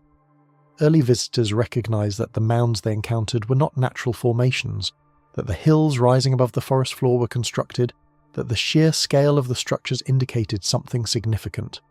But the dense vegetation made comprehensive survey impossible. The outlines of the site, its boundaries, its connections to other sites in the region, all of these remained unclear. Archaeologists could sense that El Mirador was important. They could not yet understand how important, could not grasp the full dimensions of what lay hidden beneath the leaves. Richard Hansen arrived at El Mirador in the 1970s, a young archaeologist drawn to a site that promised mystery and offered hardship. What he found convinced him that conventional estimates of Maya preclassic civilization, the period before the famous Classic era, before the great cities of Tikal and Palenque that dominate popular imagination, were fundamentally wrong. The structures at El Mirador were too large, too sophisticated, too early to fit the established narrative. The Maya, according to prevailing scholarly consensus, had developed their civilization gradually, reaching their peak in the Classic period from roughly 300 to 900 of the Common Era. The pre-Classic period, from perhaps 2000 BCE to 300 CE, was supposed to be a time of development, of village agriculture, of the slow accumulation of complexity that would eventually produce the Classic achievements. El Mirador did not fit this story. The structures Hansen was excavating dated to the late pre-Classic, roughly 300 BCE to 150 CE, and they were not preliminary experiments. They were monuments on a scale that rivaled or exceeded anything from the Classic period. The breakthrough came with LiDAR. Beginning in the 2000s and accelerating through the 2010s, Hansen's Mirador Basin project deployed the same technology that was revealing the Opano Valley, the same laser scanning methodology that could penetrate canopy and map terrain beneath. The results were revelatory. The surveys covered more than 430 square miles of the Mirador Basin, and what they revealed transformed understanding not only of El Mirador itself, but of the entire region, the entire pre-Classic period, the entire trajectory of Maya civilization. Structures emerged from the data that ground survey had never detected. Pyramids, platforms, terraces, canals, corrals. The full infrastructure of a complex society materialized on screens thousands of kilometers from the forest where it lay hidden. And connecting these structures, linking El Mirador to a constellation of satellite sites scattered across the basin, the surveys revealed something that Hansen would describe as the first network of ancient superhighways. Roads, causeways, engineered pathways through the swamps and forests that had served as the circulatory system of a civilization. At the center of El Mirador rises the Danta complex, a pyramid that is, by volume, one of the largest structures ever built by human hands. The comparison that recurs in every description, that captures the scale more effectively than any measurement, is the Great Pyramid of Giza. The Pyramid of Khufu, constructed around 2500 BCE, contains approximately 2.4 million cubic meters of material. La Danta, built roughly 2,000 years later by Maya engineers using different materials and different methods, contains approximately 2.8 million cubic meters. By this measure, the Maya structure exceeds the Egyptian one. It stands up to 72 meters tall, shorter than Khufu's original height, but rising from a massive constructed platform that extends its effective volume far beyond what the bare height suggests. The only structure in the Americas that definitively exceeds La Danta in volume is the Great Pyramid of Cholula in Mexico, a monument built over centuries by successive civilizations, reaching an estimated 4.45 million cubic meters. Among single-phase constructions, among structures built by one culture in one sustained effort, La Danta stands near the top of any list that humanity has ever produced. How is this possible? How did a civilization that textbooks had relegated to a developmental prelude, a preliminary stage before the real achievements, produce a monument that rivaled the wonders of Egypt? The question contains its own answer. The textbooks were wrong. The Maya of the pre-Classic period were not experimenting, not practicing, not preparing for later greatness. They were great already. They commanded labor forces capable of moving millions of cubic meters of material. They possessed engineering knowledge sufficient to design and construct stable structures of enormous height and mass. They had developed the agricultural systems, the administrative hierarchies, the religious frameworks, the economic networks necessary to sustain construction projects that must have taken generations to complete. At its peak, the jungle metropolis of El Mirador may have been home to 80,000 people. Some estimates range higher, to 100,000 or even 200,000 when the surrounding settlements are included. This was not a village. This was not a chiefdom. This was an urban centre comparable in population to the larger cities of the ancient Mediterranean, thriving in a tropical forest that Western observers would later characterise as hostile to civilization. The causeways revealed by LIDAR transformed understanding of what El Mirador was and how it functioned. These were not ceremonial paths, not symbolic routes used only for processions or pilgrimages. They were infrastructure, the roads that connected a political and economic system spanning thousands of square kilometres. The Maya called them Sakbiob, a term that translates roughly as white roads, referring to the brilliant plaster that coated their surfaces. And brilliant they were, engineered platforms of limestone and rubble, surfaced with white lime plaster that would have gleamed in the tropical sun, visible from great distances as they cut straight lines through the forest and over the swamps. The causeways were elevated, raised 2 to 6 metres above the surrounding terrain, designed to remain passable during the seasonal floods that turned the Bajos, the low-lying wetlands of the basin, into impassable swamps.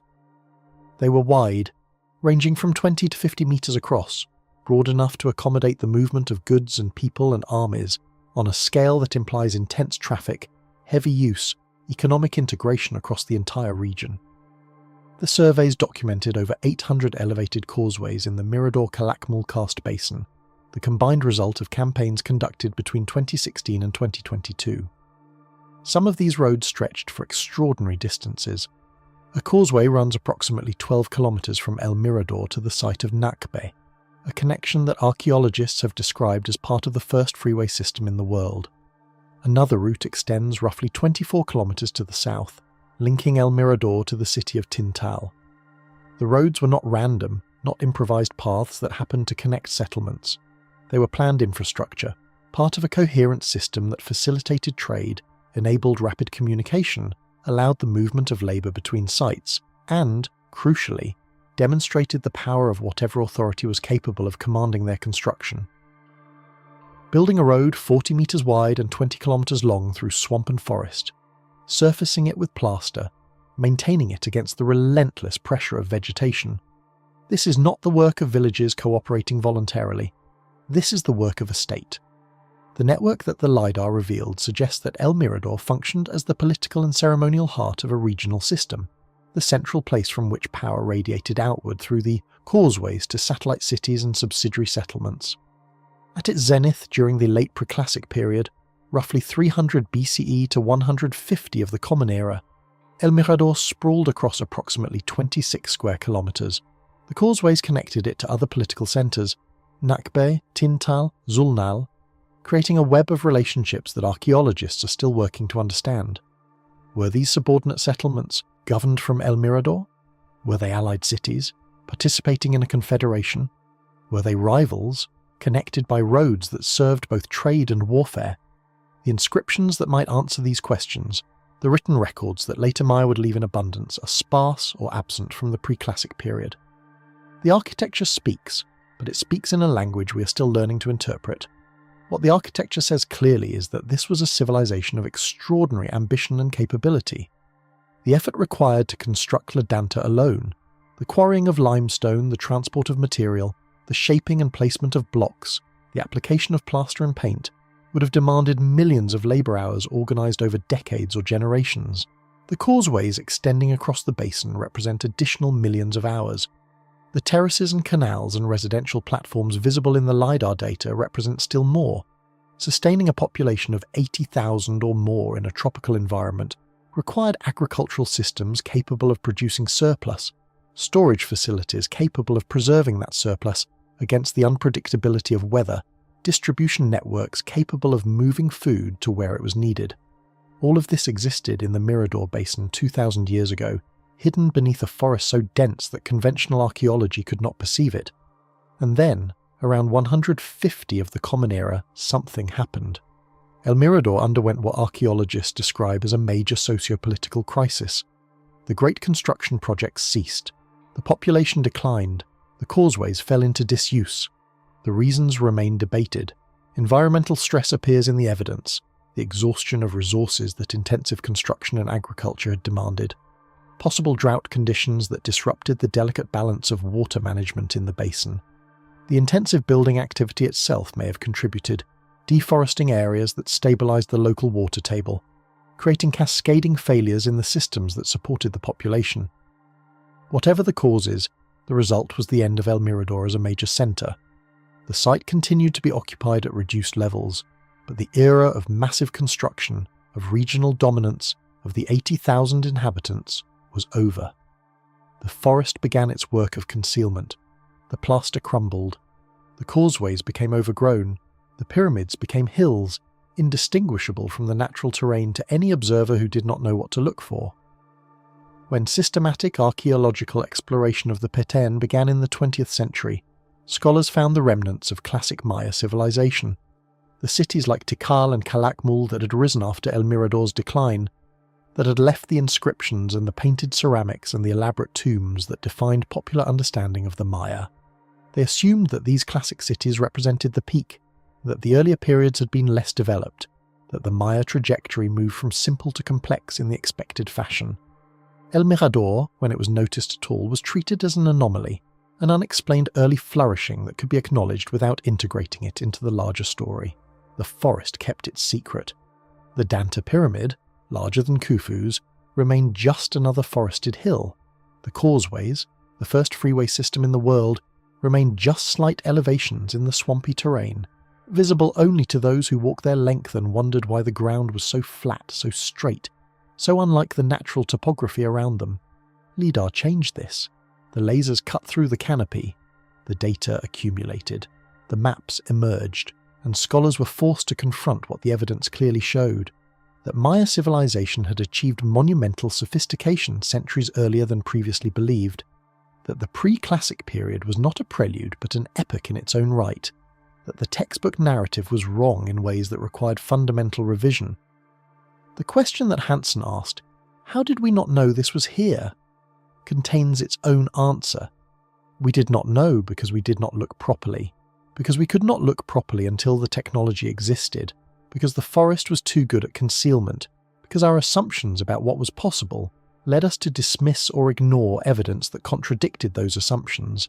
We did not know because the catastrophe of contact had erased not only populations, but the memory that those populations had achieved what they achieved, because the survivors were not consulted, because the written records that might have guided us were burned by those who conquered and converted, because 5 centuries of colonial narrative had established an emptiness that seemed to require no investigation. The sun sets over the Petén lowlands, and the shadows lengthen across the forested hills that are not hills. Somewhere beneath the canopy, the plaster of the ancient causeway still gleams faintly, where erosion has exposed it, white against the dark soil of the tropical forest. The monkeys call in the upper branches. The parrots settle for the night. And the Danta Pyramid, one of the largest structures ever built by human hands, stands silent beneath its covering of vegetation, waiting for those who have finally learned to see what the forest has hidden, waiting for the understanding that arrives 2,000 years too late to matter to those who built it, but perhaps not too late to reshape how we understand our species and what it has always been capable of creating. The pre-classic Maya built their monuments centuries before the names that fill modern textbooks. This is the disorientation that the evidence demands, the vertigo of a timeline shifting beneath feet that thought they stood on solid ground. The cities that tourists visit, the temples that grace magazine covers, the inscriptions that scholars have spent lifetimes decoding, Tikal with its towering pyramids, Copan with its elaborate stelae, Palenque with its painted tombs, all of these belong to the classic period, the era that runs roughly from 250 CE to 900 CE, the Maya civilization as conventionally understood. But El Mirador peaked and fell before the classic period even began. The massive construction, the political sophistication, the network of causeways connecting dozens of cities across a unified basin, all of this had already risen and collapsed by approximately 150 CE, a full century before the classic period started, 600 years before Tikal reached its height, the first freeway system in the Western Hemisphere, the largest pyramids on the planet, the earliest well-defined political state in Mesoamerica, all of it pre-classic, all of it achieved in an era that textbooks had long treated as a time of gradual development, of villages slowly coalescing into chiefdoms, of simple societies laying the groundwork for the complexity to come. Richard Hanson's decades of work in the Mirador Basin have rewritten this developmental arc entirely. The more than 45 sites that his team has mapped suggest not a gradual trajectory, but a sudden and sophisticated emergence, a state-level society that organised labour on a massive scale, that coordinated construction across dozens of settlements, that built monuments rivaling anything achieved later. The late pre-classic city of El Mirador covered approximately 16 square kilometres, with a population that may have reached 100,000 or more, a concentration of humanity that required systems of food production, water management, social organisation, and political authority that the older chronologies had assumed developed only later. The Danta Pyramid, rising from the forest floor to dominate the landscape, covers an area 6 times larger than Temple 4 at Tikal, the largest pyramid of the Classic period. The triadic architecture, with its 3 temples arranged atop a single massive platform, was already standard practice centuries before the Classic builders, who would later be credited with Maya sophistication. The causeways, 13 of them documented so far, rising 2 to 6 metres above the surrounding terrain and measuring 20 to 50 metres wide, connected the cities of the basin into a unified network that Hanson has called the first freeway system in the world.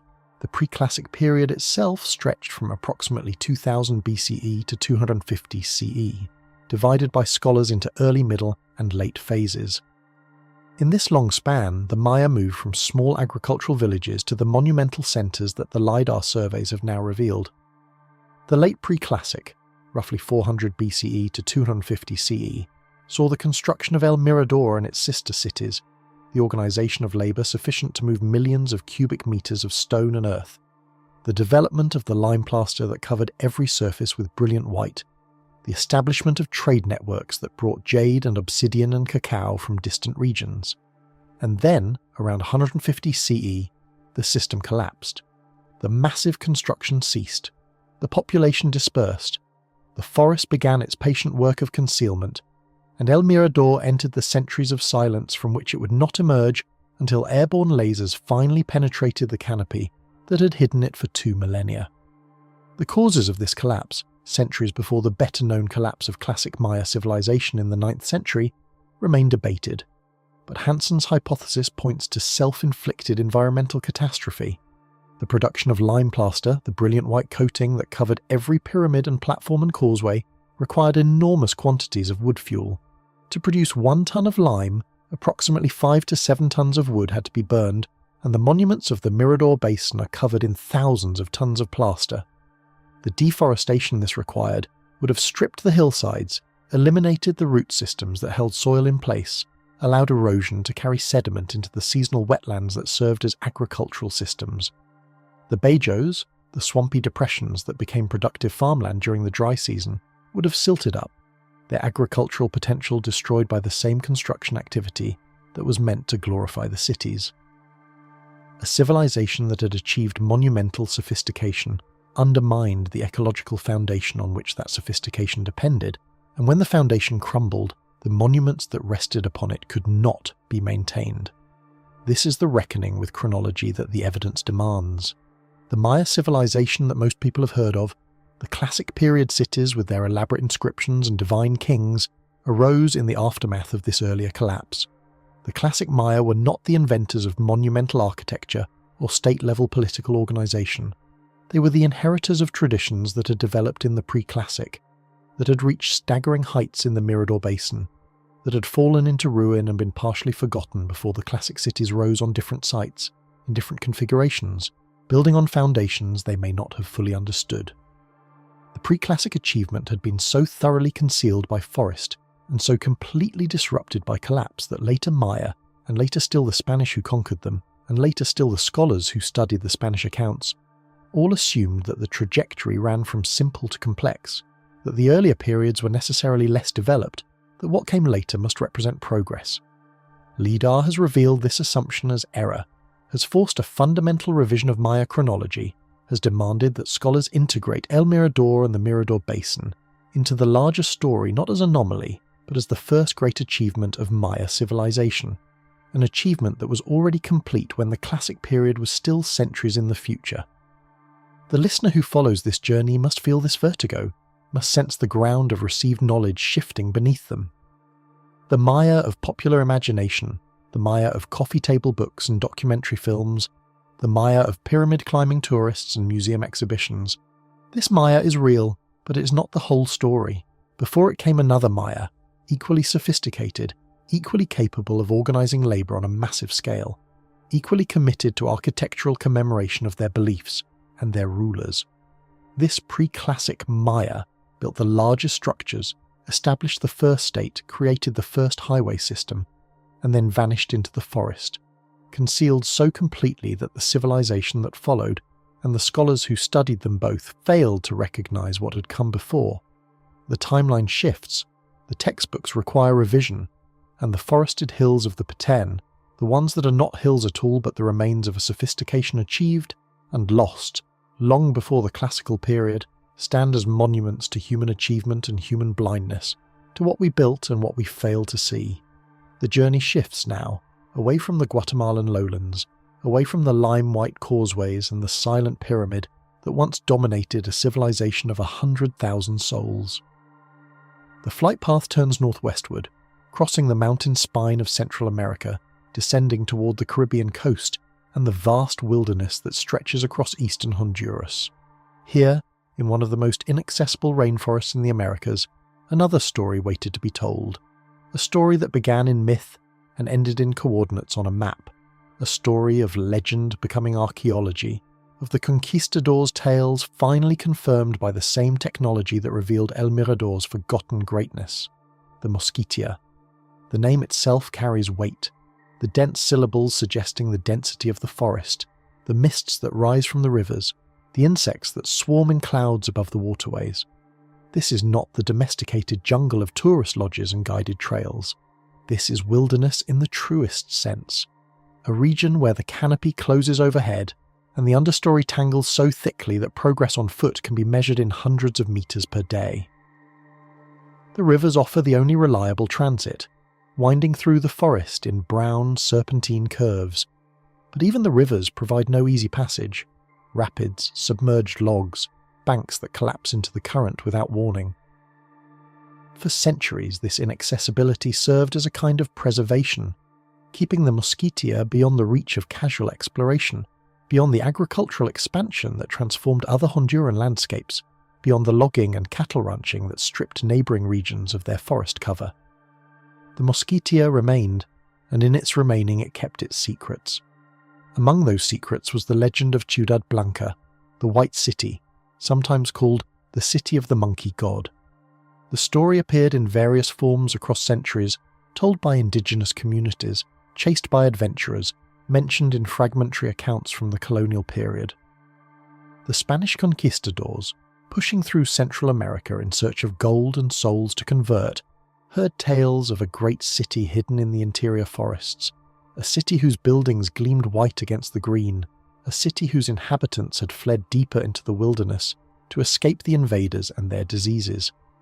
Whether this story reflected genuine memory of pre-Columbian settlements, or wishful thinking projected onto unknown territory, or deliberate misdirection by indigenous guides, hoping to send the Spanish on fruitless expeditions, this remained unclear. The legend persisted, occasionally attracting expeditions that returned with nothing definitive, acquiring the patina of myth that adheres to stories too compelling to abandon and too elusive to confirm. The 20th century brought various claimants. Explorers announced discovery and then failed to provide coordinates that others could verify.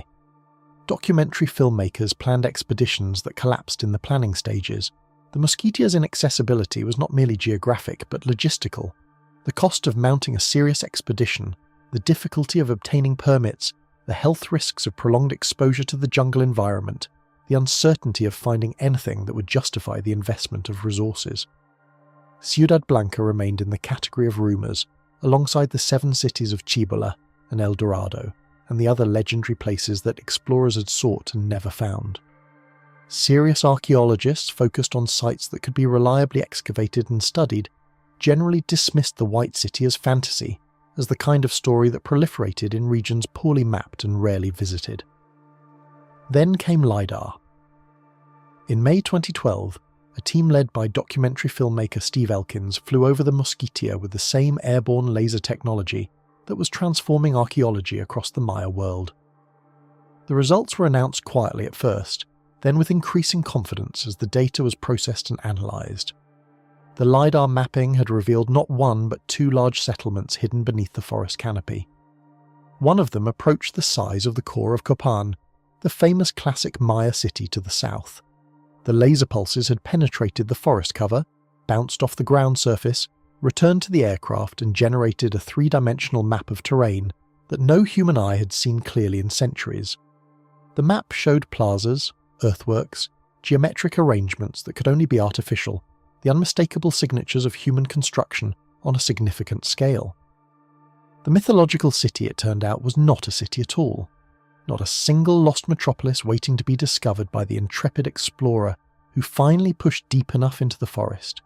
Instead, the LiDAR revealed extensive traces of an ancient civilization, multiple sites distributed across the Mosquitia, evidence of settlement and construction that extended far beyond anything a single lost city narrative could encompass. The legend had been pointing toward something real, but the reality was larger and more complex than the legend suggested. Not Ciudad Blanca, but a network of settlements.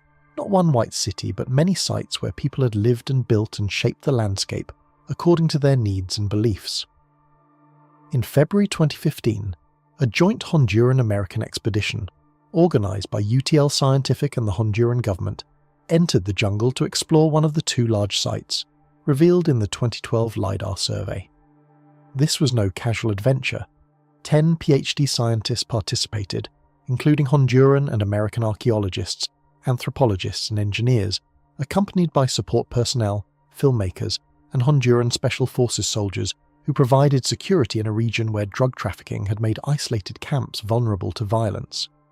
The expedition was led in part by the same people who had commissioned the LiDAR flights, and accompanying them was journalist Douglas Preston, whose subsequent report for National Geographic would spark international attention and controversy in equal measure. The team that entered the site, now formally designated as part of the Tierra Blanca Jaguars archaeological zone, found a landscape transformed by human hands. They surveyed and mapped extensive plazas, the open spaces where public gatherings and ceremonies would have taken place. They documented earthworks, the raised platforms and mounded structures that indicated significant construction effort. They found an earthen pyramid, the accumulated labour of generations shaped into a monument that served purposes religious or political or both. They identified irrigation canals, the hydraulic engineering that channeled water where it was needed, that extended the agricultural productivity of the surrounding forest. They noted a possible reservoir, the stored water that would have sustained the population through the dry season, that represented planning and collective effort oriented toward long-term survival. But the most striking discoveries were the objects that emerged from the ground. Stone jars, elaborately decorated with animal heads and geometric patterns. Metats, the grinding stones used for processing maize, but these metats were far more elaborate than utilitarian function required. They were presumed to be thrones or seats of power, symbols of authority rather than tools of daily life. The artifacts were scattered across what appeared to be a cache, objects placed together in a deliberate arrangement that suggested ritual significance, offerings made at a moment of crisis or transition that then remained untouched for centuries. Oscar Castro, Archaeology Department Chief of the Honduran Institute of Anthropology and History, examined the objects and dated them to approximately 1000 to 1400 CE, the centuries before European contact, the final flourishing of whatever civilization had built these settlements before disease and conquest ended their world. The expedition confirmed what the LiDAR had suggested. The Mosquitia was not empty wilderness, had never been empty wilderness, had been home to populations substantial enough to construct monuments and elaborate artifacts, to organise labour and water management, to create the carved stone objects that now emerged from the forest floor after centuries of concealment. The legend of Ciudad Blanca, whatever its origins, had pointed toward a genuine archaeological reality. The skeptics who dismissed the White City as fantasy were correct in one sense. There was no single lost city matching the legend's specifications. But they were wrong in a more important sense. The Mosquitia had been inhabited, had been shaped, had been the location of a civilization whose remains were now becoming visible for the first time. The designation matters here. Archaeologists, having examined the evidence, no longer believe in the existence of a single, lost city, as described in the legends. What they found instead was a complex of sites, multiple settlements distributed across the region, evidence of a civilization rather than a single metropolis. The term Ciudad Blanca belongs now to the history of exploration rather than the map of archaeological sites. The formal designation, the Tierra Blanca Jaguars Archaeological Zone, reflects the scientific reality, a region of significant pre-Columbian activity that requires systematic study rather than treasure-hunting adventure, that belongs to Honduras and its people rather than to the international seekers of lost cities, that must be protected and preserved rather than pillaged for artifacts that would fetch high prices on the antiquities market. Douglas Preston's 2015 report brought attention that was both welcome and problematic. The images of carved stone jars emerging from the leaf litter, the descriptions of entering a site untouched for centuries, the drama of Special Forces soldiers guarding scientists against unnamed threats. This was the stuff of adventure narrative, the kind of story that travels far and fast across media platforms hungry for content. The Mosquitia discovery became, briefly, an international sensation, proof that lost cities still existed, that the age of exploration was not over, that somewhere in the world's remaining wildernesses there were still wonders waiting to be found. But this attention also brought risks. Looters, learning that significant artifacts existed in the Mosquitia, might mount their own expeditions, might strip the sites of the objects that could inform understanding of the civilization that had created them. The same inaccessibility that had protected the sites for centuries was not absolute protection against those willing to invest the resources required to reach them, especially if the potential profits from looted artifacts justified the expense. The story of Ciudad Blanca, then, is the story of myth becoming science, of legend transformed into coordinates on a map, and artifacts in a museum collection. The indigenous communities who told the stories were not fabricating. They were preserving, in the only form available to them, the memory of what their ancestors had built and where they had built it. The adventurers who searched and failed were not entirely wrong. They were simply searching for the wrong thing, for a single spectacular city, when the reality was a network of settlements spread across a difficult landscape. The skeptics who dismissed the legend were not unreasonable. The history of lost city claims is littered with fraud and delusion, and caution was warranted. But the LiDAR cut through the canopy. The lasers measured the ground and the evidence emerged. The Mosquitia had been home to something substantial, something organized, something that left its mark on the landscape in ways that only became visible when the technology finally existed to see through the forest that had concealed it. The expedition that entered the valley in 2015 walked where no archaeologist had walked before, stood in plazas where no modern foot had trodden, looked upon objects that had lain undisturbed since the civilization that created them had ended. The stone jars with their animal heads gazed back from the forest floor, witnesses to a world that had passed beyond recovery, their carved eyes reflecting nothing now but the filtered light that penetrated the canopy above. The metates that might have been thrones sat where they had been placed, the seats of power from which no one would ever again issue commands, symbols of authority whose meaning had died with those who understood them. The pyramid rose from the forest floor, its earthen mass concealed by centuries of vegetation, its original form recoverable only through careful excavation that might take years or decades to complete. This is what the forest preserves and what it conceals. The objects endure because the conditions that would destroy them, the direct sun, the cycles of freezing and thawing, the human activity that disturbs and disrupts, do not penetrate the forest in the same way. The carved stone survives because the canopy above protects it, because the humidity that would corrode metal and dissolve paper and rot fabric does not immediately affect stone, because the civilization that created these objects chose materials that would outlast the creators themselves. But the forest also conceals, covers, makes invisible. The sites that the 2015 expedition documented had been there all along, had been waiting through the centuries of colonial rule and national independence and modern development, had been known in some fashion to the indigenous communities whose ancestors had built them, had been gestured toward by the legends that scholars dismissed. The technology that made them visible was not available until the 21st century. The civilization that created them had ended before the 16th century. The gap between ending and visibility was 600 years of concealment, of vegetation advancing, of the forest reclaiming what had been cleared, of the slow, patient work of roots and rain and time. The Mosquitia remains one of the least accessible regions in the Americas. The sites documented by LIDAR and explored by the 2015 expedition represent only a fraction of what may yet be found there, only the beginning of an archaeological investigation that will require years of work under difficult conditions. The civilization that built these settlements, who they were, what language they spoke, how they organized their society, what beliefs guided their construction, why they eventually declined, remains largely unknown. They were not Maya, not Aztec, not any of the civilizations whose names have become familiar through centuries of study. They were something else, something specific to this region, something that flourished in the centuries before contact and then vanished so completely that only legend remained to mark their passing. Standing at the edge of one of the documented plazas, if one could stand there, one would see the forest pressing in from every direction. The trees that grow from the mounded earth were seedlings when these stones were first uncovered, were mature when the expedition arrived, will be ancient by the time comprehensive excavation is complete.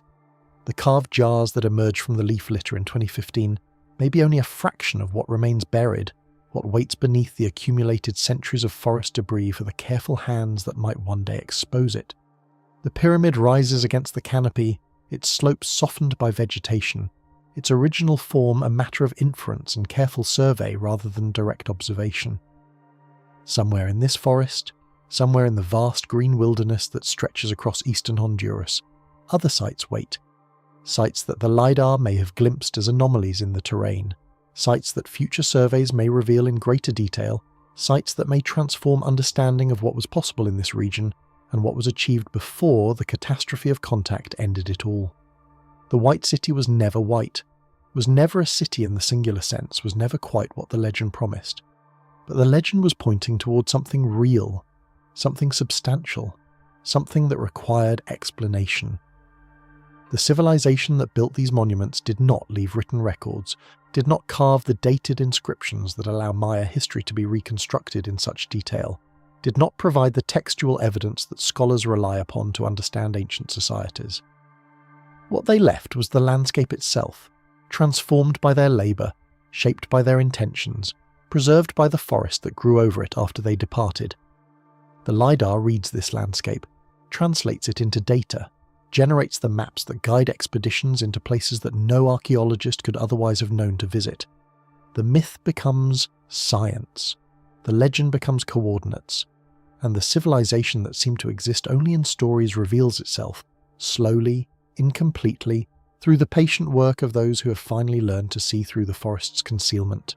The expedition that descended into that valley in February 2015 carried with them the coordinates that LIDAR had provided, the digital maps that showed where the anomalies clustered, where the terrain suggested human modification beneath the canopy. But coordinates and maps are abstractions, lines on screens, patterns rendered from laser returns. What the team encountered when they finally reached the site was something else entirely. The physical reality of a place that had been sealed away from outside observation for 5 centuries, a place where the forest had grown so dense and the terrain so difficult that even knowing where to go did not make getting there easy. The expedition was unlike anything that Honduran archaeology had previously attempted. A joint effort organised by the Honduran government and the American exploration company UTL, it brought together 10 PhD scientists, Honduran and American archaeologists, anthropologists, engineers, alongside filmmakers, writers, support personnel, and soldiers from the Honduran Special Forces. The military presence was not ceremonial. The Mosquitia region remains one of the most dangerous landscapes in Central America, a zone where drug trafficking routes intersect with impenetrable terrain, where the absence of roads means the absence of law, where the forest itself presents hazards that can kill the unwary within days. The expedition required helicopter insertion because there was no other way in. The team could not walk to the site. They had to be dropped into it, lowered into a clearing hacked from the vegetation, their supplies and equipment dangling beneath rotors that could barely find purchase in the humid air. What greeted them when they arrived was a landscape that seemed determined to resist their presence. the fer de lance, the pit viper, whose venom destroys tissue and stops blood from clotting, appeared with unnerving frequency. The team members learned to watch every step, to probe the leaf litter before placing their weight, to move with the slow, deliberate caution of people who understood that a single strike could mean death in a place where evacuation would take hours. The snakes were not hunting them. The snakes were simply there, as they had been for millennia, coiled beneath fallen logs and draped across branches, part of the ecosystem that had reclaimed these ruins and made them its own. To enter Ciudad Blanca was to enter their territory, to move through a world where humans were visitors and the forest was home.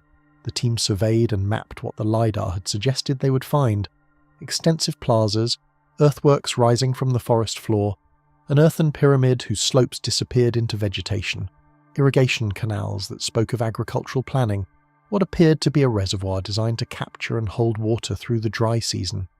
The settlement was not small. It was not a temporary camp or a hunting station or a minor outpost.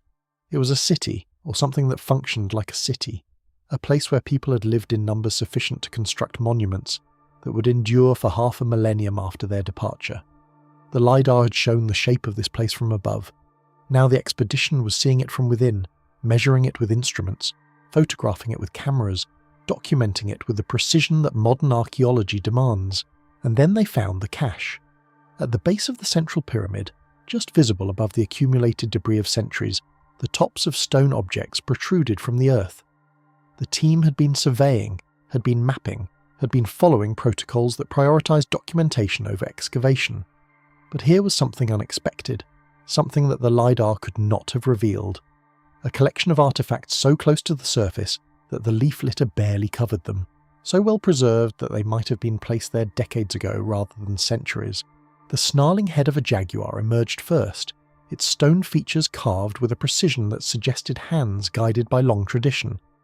A vessel decorated with a vulture's head followed, its surface still bearing the marks of the tools that had shaped it. Large jars carved with snakes, their coils wrapped around the ceramic forms in patterns that suggested both artistic intention and symbolic meaning.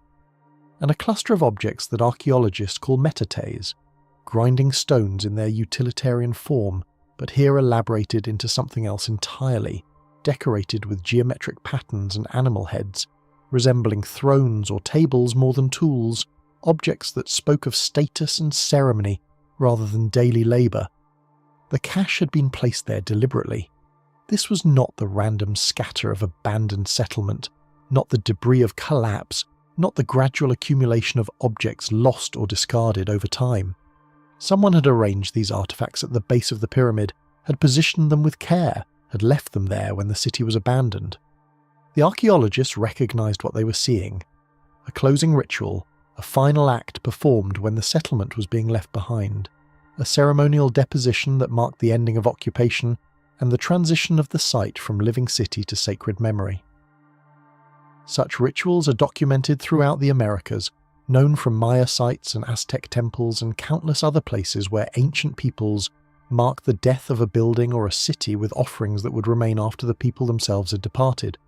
The civilization that built Ciudad Blanca had practiced this ritual too, had understood that ending required ceremony, had taken the time to place these objects before walking away into a future that would ultimately erase them from history. Douglas Preston, the writer who accompanied the expedition on assignment for National Geographic, would later describe the moment of discovery with the awe of someone who had read about such finds, but never expected to witness one. The objects were not buried deep. They were not hidden behind walls or sealed within tombs. They were simply there, emerging from the forest floor, waiting for the hands that would finally document them. The team photographed and mapped and measured, following the protocols that Chris Fisher and his colleagues had established. They did not excavate. They did not remove. They documented what was visible and left the rest for future investigation, for the careful, systematic work that proper archaeology requires. The cache remained in place, protected by the military presence that the expedition had brought with it, guarded against the threats that would emerge once word of the discovery spread beyond the forest. The dangers of the site were not limited to snakes. When Preston returned home from the expedition, he was diagnosed with leishmaniasis, a parasitic disease transmitted by sandflies, one of the most dangerous infections in the world, a condition that can eat away at flesh and organs if left untreated. The Mosquitia is endemic for leishmaniasis. The sand flies that carry the parasite breed in the moist forest floor, in the accumulated leaf litter, in exactly the environment that the expedition had been working within.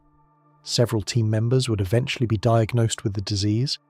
The forest that had preserved these ruins for centuries was also a landscape that tested human endurance, that exacted a cost from those who entered it, that reminded the expedition at every turn that this place had not been made for them.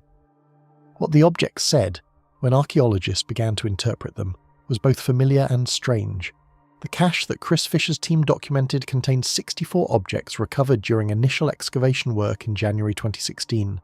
Stone jars and metates elaborately decorated with animal heads and geometric patterns, artifacts that spoke of skilled craftspeople working within established traditions.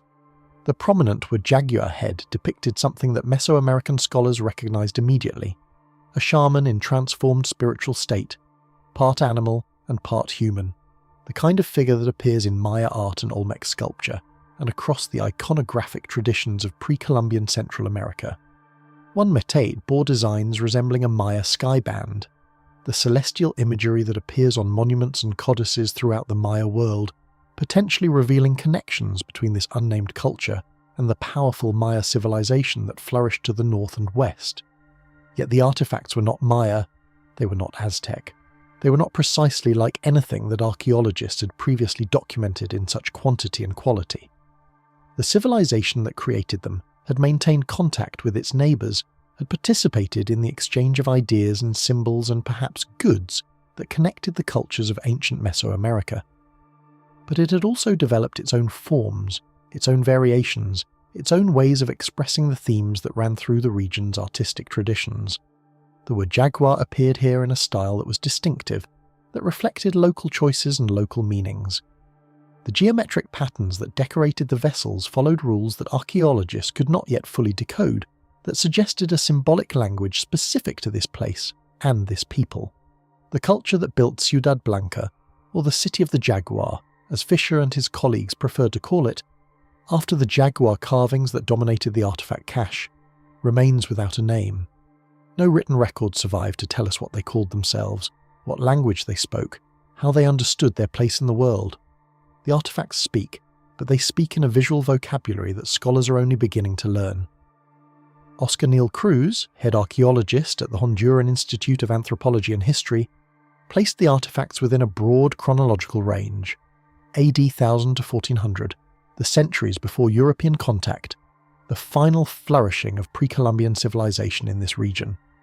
This was the same period when the Maya were constructing their late post-classic cities, when the Aztec were building their empire in the Valley of Mexico, when the civilizations of South America were reaching their own peaks of complexity and achievement. The culture that built the City of the Jaguar was part of this broader world, was contemporary with these better-known societies, was participating in the same historical moment even if its specific history remains obscure. The artifacts that emerged from the forest floor were 500 to 600 years old, had been placed at the base of that pyramid when the city was abandoned, had waited through the centuries of colonial conquest and national development for the hands that would finally document them. The decision not to excavate immediately was deliberate and careful. Fisher and his colleagues understood that the cache they had found was extraordinarily rare, a pristine, undisturbed deposit of groundstone objects, arranged as they had been left, untouched by the disturbances that typically scatter archaeological evidence. Such deposits provide information that disturbed sites cannot. The positions of the objects relative to each other, the way they were arranged, the sequence in which they might have been placed. All of this becomes readable only when the deposit remains intact, only when archaeologists can document the full context before removing anything. The team also found evidence of ritual breaking, objects that had been deliberately shattered as part of the ceremonial closing, a tradition documented throughout the Americas that marked the death of sacred things and the release of their spiritual power. The breaking and the placement were part of the same ritual complex, part of the same final act that had ended the city's occupation and begun its long sleep beneath the forest. The artifacts remained in place under military protection, their location undisclosed to prevent the looting that would inevitably follow if word spread too widely. This decision reflected a growing awareness among archaeologists that discovery carries risks as well as rewards, that the revelation of hidden sites creates vulnerabilities that can destroy what it reveals. The Mosquitia's remoteness had protected these ruins for centuries. The LiDAR that made them visible had also made them targetable.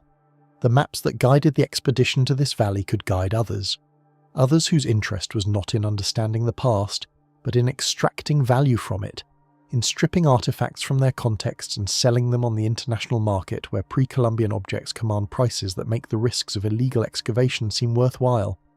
This paradox lies at the heart of the LiDAR revolution, a tension that archaeologists and heritage protection advocates have been grappling with since the technology first began to reveal what lay beneath the forest canopy.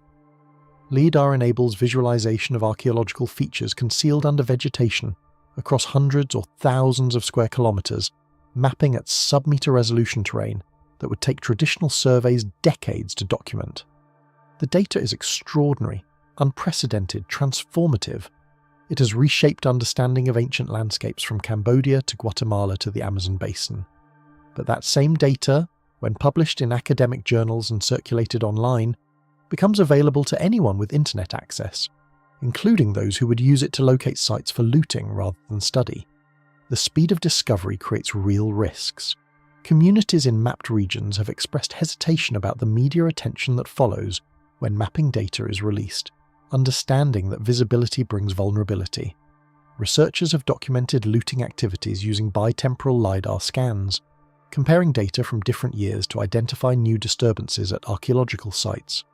In Cambodia's Phnom Kulen region, scans from 2012 and 2015 provided evidence that looting pits could be identified and verified through LiDAR analysis, demonstrating that the technology that reveals sites can also document their destruction. Fresh excavations appear at locations that correspond to published coordinates. Trenches are dug where academic papers have indicated the presence of buried structures. The maps that archaeologists create to understand the past become guides for those who would strip it for profit.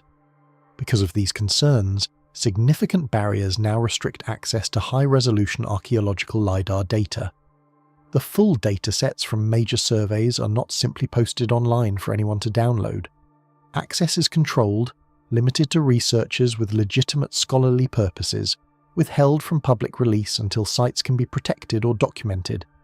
But these restrictions are imperfect. Published papers include illustrations that reveal site locations. News coverage identifies regions and sometimes specific coordinates.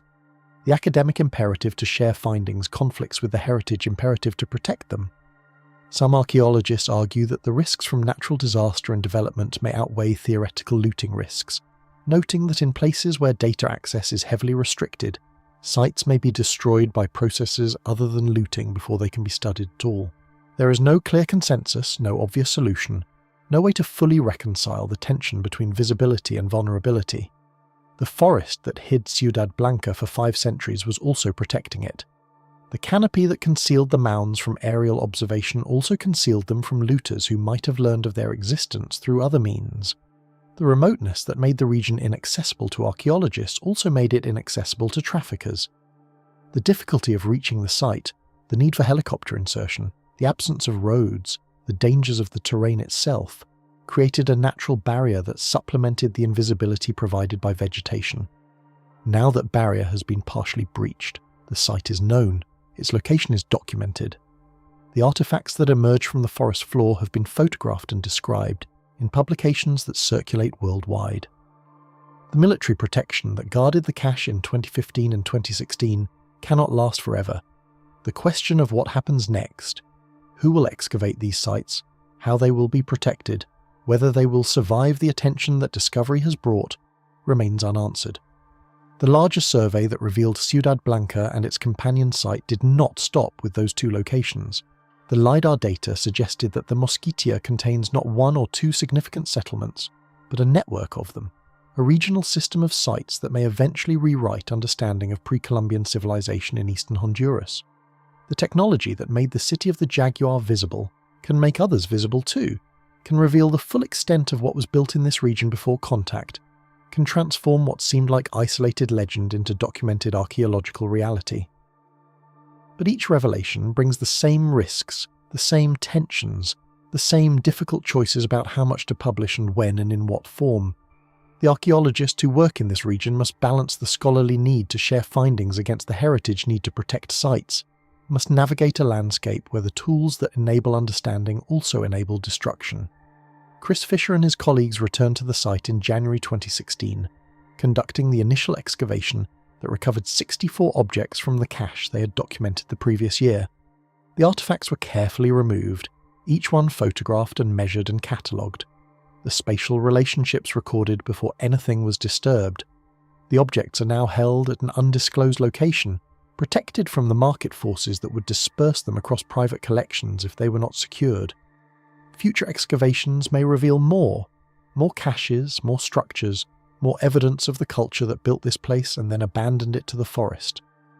But such excavations will require resources and time and continued commitment from both Honduran authorities and international partners. The site is not going anywhere. The forest that conceals it will continue to grow, will continue to accumulate leaf litter above whatever remains buried, will continue to provide both protection and obscurity until the next expedition arrives. Standing at the edge of that cache, if one could stand there now, one would see the depressions where the objects once lay, the disturbed earth where careful hands removed them, the forest pressing in from every direction as it has for centuries. The were-jaguar that snarled from the stone is now in storage, protected and preserved, waiting for the study that will eventually decode its meanings. The vessels decorated with vultures and snakes are photographed and catalogued, their images circulating in academic papers, while the objects themselves remain secured against the risks that their visibility has created. The pyramid rises behind, its slopes softened by vegetation, its summit hidden in the canopy, its full dimensions still a matter of inference and survey rather than complete excavation. The city that the legend called white, that was never white, that was always something else, something more complex and more specific than the stories suggested, has revealed enough to demonstrate its reality while concealing enough to remain a mystery. What the LiDAR found was real. What the expedition documented was significant.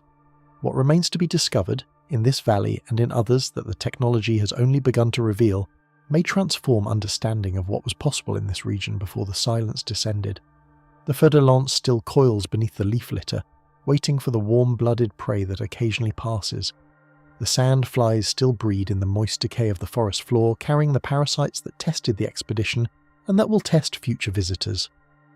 The forest that preserved these ruins for 500 years continues its slow, patient work, growing and falling and growing again, covering and concealing, protecting. Through obscurity what it cannot protect through any other means.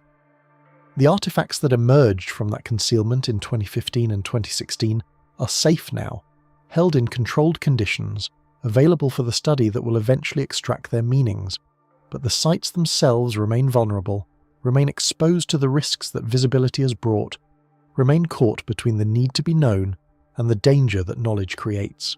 The forest holds its secrets across borders, across languages, across the academic disciplines that have tried to pass its meanings. From the Mosquitia valleys of Honduras, where the city of the jaguar yields its artifacts to careful excavation, the canopy extends southward and eastward across thousands of kilometers of terrain that archaeology has only begun to comprehend. But the technology that revealed those Honduran ruins, that stripped away the vegetative concealment to expose platforms and plazas and pyramids beneath, was not limited to a single valley or a single expedition. The same airborne systems that mapped Ciudad Blanca were simultaneously being deployed across a far larger canvas, one that would dwarf all previous surveys and rewrite assumptions about what the Maya world had actually contained. In 2016, while archaeologists secured artifacts from that Honduran cache and debated how much to publish about sites still vulnerable to looting, a consortium of researchers undertook something unprecedented in the history of Mesoamerican archaeology. The Pacunum LiDAR Initiative, named for the Fundación Patrimonio Cultural y Natural Maya, the Guatemalan organization that helped coordinate the effort, launched what would become the largest single LiDAR survey ever conducted in the lowland Maya region. The scale was staggering. Over the course of a single field season, aircraft equipped with laser scanning systems mapped 2,144 square kilometers of the Maya Biosphere Reserve in Petén, Guatemala. This was not a targeted survey of a single site or a limited transect across promising terrain. This was an attempt to see everything, to strip the canopy from an entire region and document whatever lay beneath. The consortium that organised this effort brought together 18 scholars from institutions across the United States, Europe and Guatemala. Among them were Marcello A. Canuto of Tulane University, a Mesoamerican archaeologist who had spent decades working in the region, and Francisco Estrada Belli, also of Tulane, whose excavations had already revealed unexpected complexities in the Maya archaeological record.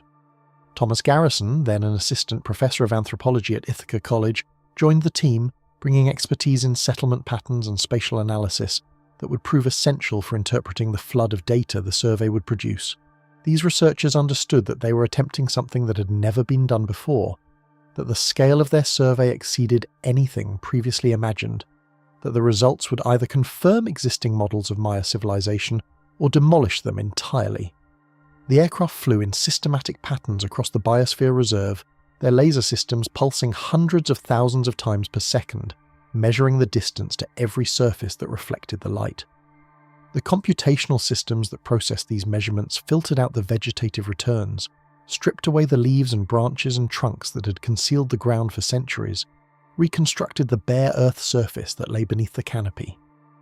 What emerged from that processing was a landscape transformed, a terrain that had seemed featureless from above, now revealed as densely modified, intensively engineered, covered with the traces of human occupation on a scale that challenged every assumption about what the Maya had built and how many people had built it. More than 60,000 previously unknown structures emerged from beneath that green concealment. The number itself seemed almost incomprehensible. 60,000 features that ground survey had never detected, that a century of archaeological work had failed to identify, that had remained invisible until lasers stripped away the forest that hid them. Tom Garrison, analysing the survey results, noted that most of these structures were probably stone platforms that had once supported pole and thatched dwellings, the residential foundations of ordinary people living ordinary lives in communities that archaeology had simply never seen. But mixed among those domestic platforms were other features, larger and more complex. Pyramids rising from the forest floor, their slopes softened by centuries of vegetation, but their forms still recognisable to trained eyes, examining the elevation data. Defensive walls traced lines across the terrain, enclosing spaces that must have required protection, suggesting conflicts and threats that required communities to fortify themselves against neighbours or enemies. The residential platforms were not scattered randomly across the landscape, but clustered in patterns that suggested planning, organisation, social structures that directed where people lived and how their communities were arranged. The causeways that connected these communities stretched across the survey area, raised roadways linking site to site, creating networks of movement and communication that must have required coordinated labour to construct and maintain. Reservoirs appeared throughout the data, engineered depressions designed to capture and hold water, their locations and capacities suggesting deliberate planning to support populations through seasonal scarcity. The terraces that archaeologists had long recognised at major sites now appeared everywhere, carved into hillsides across the entire survey region, creating agricultural surfaces that must have produced food for the populations that these platforms and pyramids implied. The irrigation channels that accompanied these terraces showed how water had been directed and controlled, distributed across agricultural land in patterns that required engineering knowledge and community coordination. Francisco Estrada Belli, examining the survey results, noted that the terraces, irrigation channels, reservoirs, fortifications and causeways revealed an astonishing amount of land modification across the entire landscape, alterations undertaken on a scale previously unimaginable. The forest that had seemed pristine, that had been classified and protected as natural heritage, was in fact a cultural landscape, a terrain so thoroughly modified by human activity that almost no square kilometre had escaped intentional transformation. The Maya had not lived lightly on this land. They had reshaped it entirely, had moved earth and stone and water across distances that seem impossible without draft animals or wheeled vehicles, had created an engineered environment that only now, with the forest stripped away by computational processing, could archaeologists begin to comprehend. Marcello Canuto, reflecting on what the survey had revealed, offered a statement that captured the magnitude of the discovery. LIDAR, he noted, was showing researchers things that they never would have been able to see with 100 years of research. The phrase was not hyperbole. A century of ground survey of machete-wielding archaeologists cutting through vegetation to map individual structures could not have revealed what a single flight season had documented. The technology had not merely accelerated discovery, it had transformed the entire framework within which Maya archaeology operated, had revealed that previous estimates of population, settlement density, and landscape modification had been fundamentally inadequate to describe what had actually existed beneath the canopy. The publication of these results came in September 2018, when the consortium's findings appeared in Science, one of the world's most prestigious scientific journals. The paper presented the survey methodology, the processing techniques, the spatial analysis that had converted raw laser returns into interpretable archaeological data. But beyond the technical details, the paper communicated something more fundamental, a complete reassessment of what the classic Maya had achieved, a recognition that previous estimates of population and settlement had dramatically underestimated the reality that the forest concealed. The 60,000 structures mapped in this single survey exceeded what all previous ground surveys combined had documented across the entire Maya lowland region. One flight season had revealed more than centuries of traditional fieldwork had managed to uncover. The implications rippled outward from the survey data into broader questions about ancient populations and their capacities. If this level of settlement density characterized the areas that were surveyed, what did it suggest about the areas that remained unmapped? The Maya Biosphere Reserve constitutes only a fraction of the total lowland Maya region. If similar densities extended across the Yucatan Peninsula, across Belize, across the lowland portions of Honduras and El Salvador where Maya populations had also lived, then the total number of structures, the total population that the classic Maya had sustained, would be vastly larger than any previous estimate had suggested. The scholars who analysed the Pakunam data understood that they were seeing only a sample, that the true scale of Maya occupation remained to be determined by surveys that had not yet been conducted, that the revelations of 2016 were a beginning rather than an end. The survey also revealed something about the nature of Maya urbanism that had not been fully appreciated from ground-level investigations. The sites that archaeologists had long studied, Tikal, Calakmul, El Mirador and their peers, appeared in the survey data not as isolated centres surrounded by empty forest, but as nodes in a continuous fabric of occupation. The boundaries between cities blurred in the LiDAR imagery, the residential zones of one centre merging into the agricultural hinterlands of the next, the causeways connecting communities into networks that must have functioned as integrated systems rather than isolated polities. The distinction between urban and rural, between city and countryside that had structured archaeological interpretation for generations seemed inadequate to describe what the survey had revealed. The Maya had created something for which existing categories did not quite suffice. A landscape so thoroughly occupied and modified that the forest itself had become a kind of urban infrastructure. A managed environment that supported dense populations through intensive cultivation and careful resource management. Yet density alone does not explain survival. The Maya lowlands present challenges that would seem to preclude the population concentrations that the Pakunam survey revealed. The region's climate oscillates between extremes, months of heavy rainfall that saturate the landscape and months of drought that parch it, wet seasons when water stands in every depression, and dry seasons when surface water vanishes almost entirely. The limestone bedrock that underlies most of the region is porous, allowing rainfall to percolate downward into underground aquifers rather than accumulating in rivers or lakes. Surface water, the resource that most ancient civilizations relied upon for drinking, irrigation, and urban sanitation, is scarce during the dry months that stretch from February through May, when the rains cease and the Bejos, the seasonal wetlands that characterize the landscape, dry to cracked mud beneath the relentless sun. How, then, did the populations that the survey revealed actually survive? The platforms and pyramids documented by the LiDAR systems required labour to construct, and labour requires bodies, and bodies require water, regular, reliable access to potable water that could sustain workers through months when no rain fell and surface sources had evaporated. The agricultural terraces that fed these populations required irrigation during the growing season, water directed to crops that would otherwise have withered in the dry months. The ceremonial centres where priests performed rituals and kings displayed their authority required water for the populations that gathered there, for the feasts and festivals that reinforced social bonds and political legitimacy. Every aspect of Maya civilization, from the humblest household to the grandest palace, depended on solving a problem that the landscape itself seemed designed to make unsolvable: how to capture water when it fell and hold it through the months when it did not.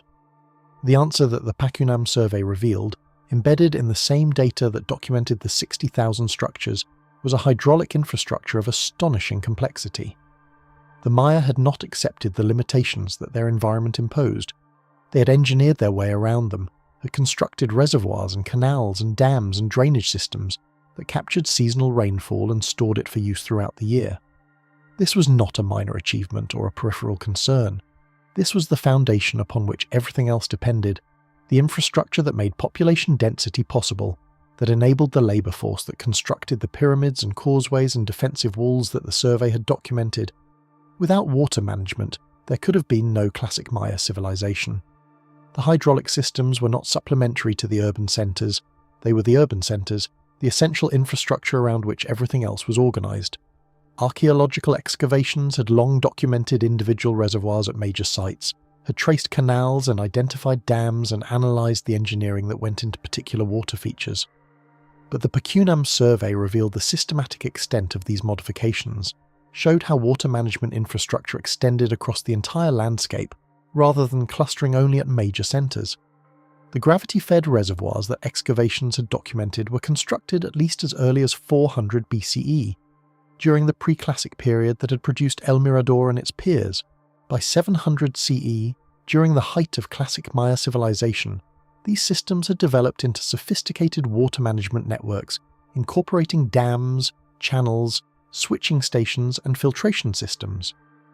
The engineering knowledge required for such construction did not appear suddenly.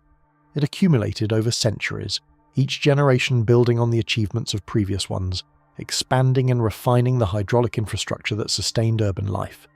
At Tikal, one of the largest and best-studied Maya centres, LIDAR surveys showed the temple complexes ringed by an interconnected system of reservoirs, fed by the paved plazas that acted as catchment surfaces.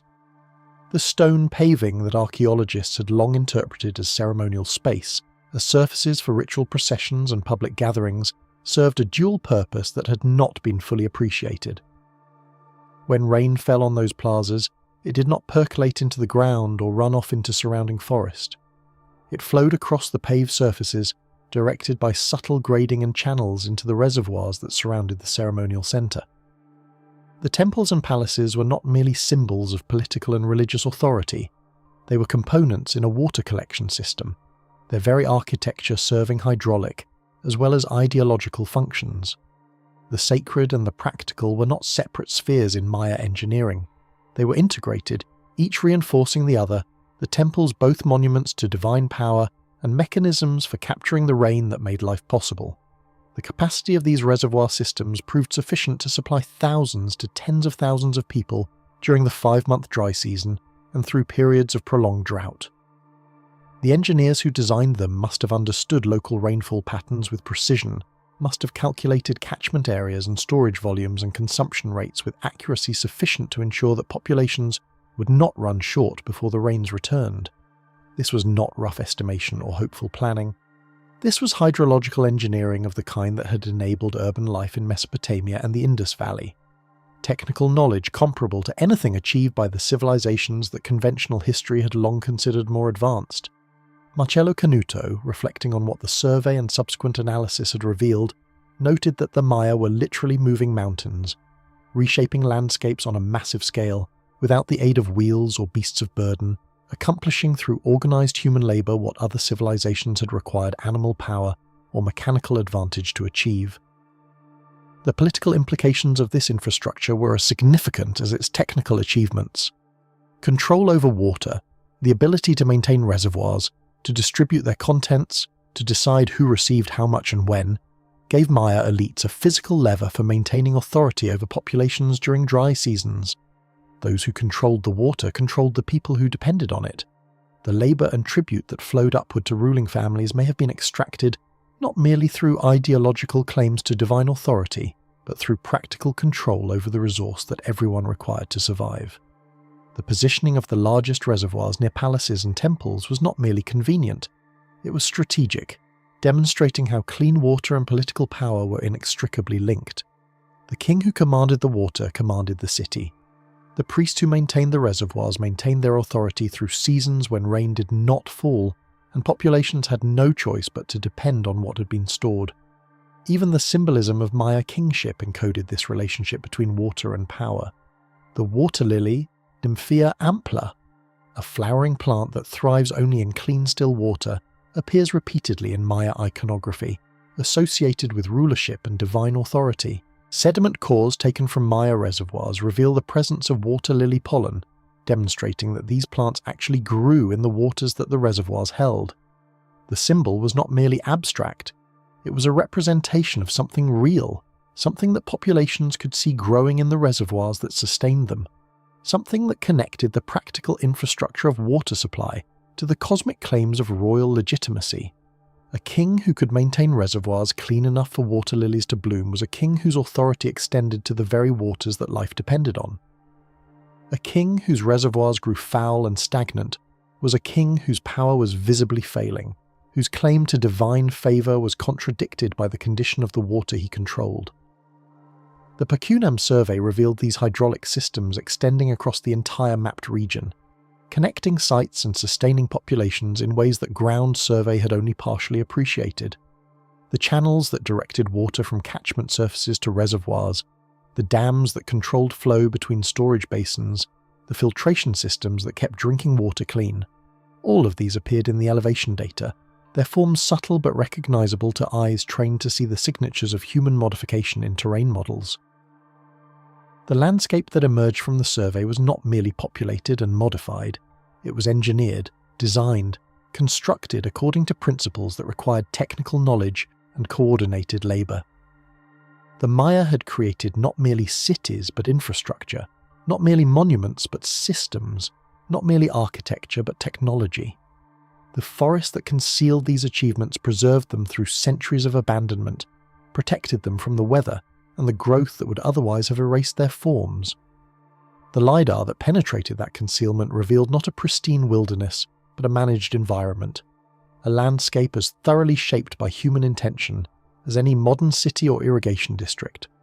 What the Pakunam Consortium had documented was not a collection of sites but a civilization, not isolated centres but an integrated region, not monuments but infrastructure that sustained millions of lives across centuries of occupation. The 60,000 structures that emerged from the data were the visible residue of that civilization, the platforms and pyramids and walls that had survived abandonment and forest succession. But beneath those structures, enabling them, making them possible, lay the hydraulic systems that the forest had also preserved, the reservoirs and channels and dams that had captured seasonal rainfall and held it through months of drought, that had converted an environment of scarcity into a landscape of abundance, that had solved through engineering what nature had made difficult. The Maya who built these systems understood their landscape with a precision that modern scholarship is only beginning to appreciate. They knew when rain would fall and how much would come. They knew how to capture that rain, and store it, and distribute it, and keep it clean. They knew that the water lily that grew in their reservoirs was a sign of success, a symbol of the clean water that their engineering had provided, a fitting emblem for the kings who commanded systems that sustained entire populations through seasons of want. The aircraft that flew over the Maya Biosphere Reserve in 2016 carried sensors that could see through the forest to the modifications that lay beneath. The computations that processed those sensor returns stripped away the green concealment and revealed the bare earth surface that the Maya had shaped. The scholars who analysed the results understood that they were seeing something that previous generations had barely glimpsed, that the civilization whose monuments had long attracted tourists and archaeologists had been far larger and more sophisticated than existing interpretations allowed. The publication that brought these findings to the world appeared in September 2018, presenting evidence that would reshape understanding of what the ancient Americas had contained. The populations that had inhabited this region had not been small bands living lightly on the land. They had been millions, organised into communities, connected by causeways, sustained by water systems, fed by agricultural terraces that covered hillsides across the entire survey region. The forest that had concealed this reality for centuries had also preserved it, had protected the evidence that the LiDAR systems now revealed. Each flight over the canopy added data to the emerging picture. Each processed image showed features that ground survey had never detected. The jungle swallows everything, but the laser sees through the swallowing, and what it reveals is not emptiness but abundance, not wilderness but engineering, not nature but the marks of human hands that shaped this landscape across millennia of occupation. The Pakunam survey documented one region, but the techniques it employed apply wherever canopy conceals ground surfaces, wherever forest has overgrown the achievements of earlier peoples. The 60,000 structures that emerged from the Pattern were a beginning, not an end, a demonstration of what remains to be found across tropical landscapes that archaeology has only begun to comprehend. The comprehension arrives slowly, the way understanding always does when it contradicts what we thought we knew. 60,000 structures in a single survey region, hydraulic systems that sustained populations through months without rain, causeways that connected cities across distances that would challenge modern road-building equipment. The forest had preserved all of this, had held it in green suspension while centuries passed and scholars debated whether anything of significance had ever existed beneath the canopy. But the LiDAR returns that documented this preservation also documented something else, something that the 60,000 structures made visible in a way that earlier research had only suggested. They documented density, they documented pressure, they documented a landscape so thoroughly occupied, so completely modified, so intensively farmed that the question was no longer how the classic Maya civilization had flourished, but how it had survived as long as it did. The collapse that ended the classic Maya world remains one of archaeology's most studied episodes, a civilizational failure that has attracted explanations ranging from invasion to environmental catastrophe to internal rebellion. The cities that the Pakunam survey revealed did not solve this mystery, but they changed how the mystery could be understood. When researchers looked at the density of settlement that the LiDAR had documented, when they counted the platforms and terraces and field systems that covered hillsides across the survey region, they saw not a landscape with room to spare, but a landscape pushed to its limits. The Maya had not failed because their civilization was fragile. They had failed because their success had been too complete, their engineering too effective, their population growth too sustained for the carrying capacity of the land they had so thoroughly transformed. The timeline of that failure has been known in broad outline for decades. Beginning around 790 CE, the ceremonial activities that had marked Maya civilization began to falter. The great stelae that recorded the deeds of kings and the passages of time ceased to be erected. The inscriptions that had documented royal lineages and military victories and astronomical observations fell silent. Within 40 years, this cultural paralysis had spread eastward across the southern lowlands, had touched city after city, had halted the construction and commemoration that had defined Maya political life for centuries. By 889 CE, almost all of the central subregion lay abandoned, its plazas empty, its pyramids overgrown, its reservoirs silting in, and its causeways disappearing beneath advancing vegetation. What the LiDAR surveys added to this familiar narrative was context. The Maya had not merely built cities, they had transformed landscapes. The forest clearance that the surveys documented was far more extensive than previous estimates had suggested. Entire hillsides had been stripped for agriculture, entire watersheds modified for water capture, entire regions converted from forest to field. The 60,000 structures that emerged from the Pakunam data represented not isolated achievements, but a continuous fabric of occupation, a landscape so thoroughly humanized that finding unmodified ground would have been difficult. This density had enabled the civilization's flourishing. It had fed the populations that built the pyramids and maintained the causeways and filled the reservoirs that carried communities through seasons of drought. But it had also created vulnerabilities that became catastrophic when climate turned against the lowland Maya. David Wall and his paleoclimate research team have documented what that turning looked like. Lake sediment cores drawn from water bodies across the Maya region preserve records of rainfall and drought that extend back thousands of years. Cave speleothems, the stalagmites and stalactites that grow incrementally from dripping water, record similar patterns in the chemistry of their growth bands. Ocean sediment cores preserve evidence of runoff and sedimentation that track conditions on land. When researchers align these different records, when they compare the chemistry of ancient lake sediments with the growth patterns of cave formations and the composition of ocean floor deposits, a consistent picture emerges. The 9th century, the century that saw the classic Maya collapse, experienced some of the most severe droughts in 7,000 years. Drought alone might not have been fatal. The Maya had built hydraulic systems precisely because their environment was prone to seasonal water shortage. The reservoirs that the Pakunam survey documented, the channels and dams and terraces that appeared throughout the LiDAR returns, represented generations of accumulated knowledge about water management. These systems had sustained populations through earlier dry periods, had captured seasonal rainfall and held it through months of want, had converted an environment of climatic variability into a landscape capable of supporting dense settlement. The Maya had solved the problem of water scarcity. They had engineered their way to resilience, but the engineering that had enabled their success had also transformed their landscape in ways that amplified the effects of drought when it arrived with unusual severity. The forest clearance that the LiDAR documented was not merely an agricultural practice, it was a landscape transformation that affected climate itself. Trees draw water from soil and release it into the atmosphere through their leaves. Forests generate their own rainfall, participate in weather patterns, moderate temperature extremes, and maintain humidity levels that affect conditions across entire regions.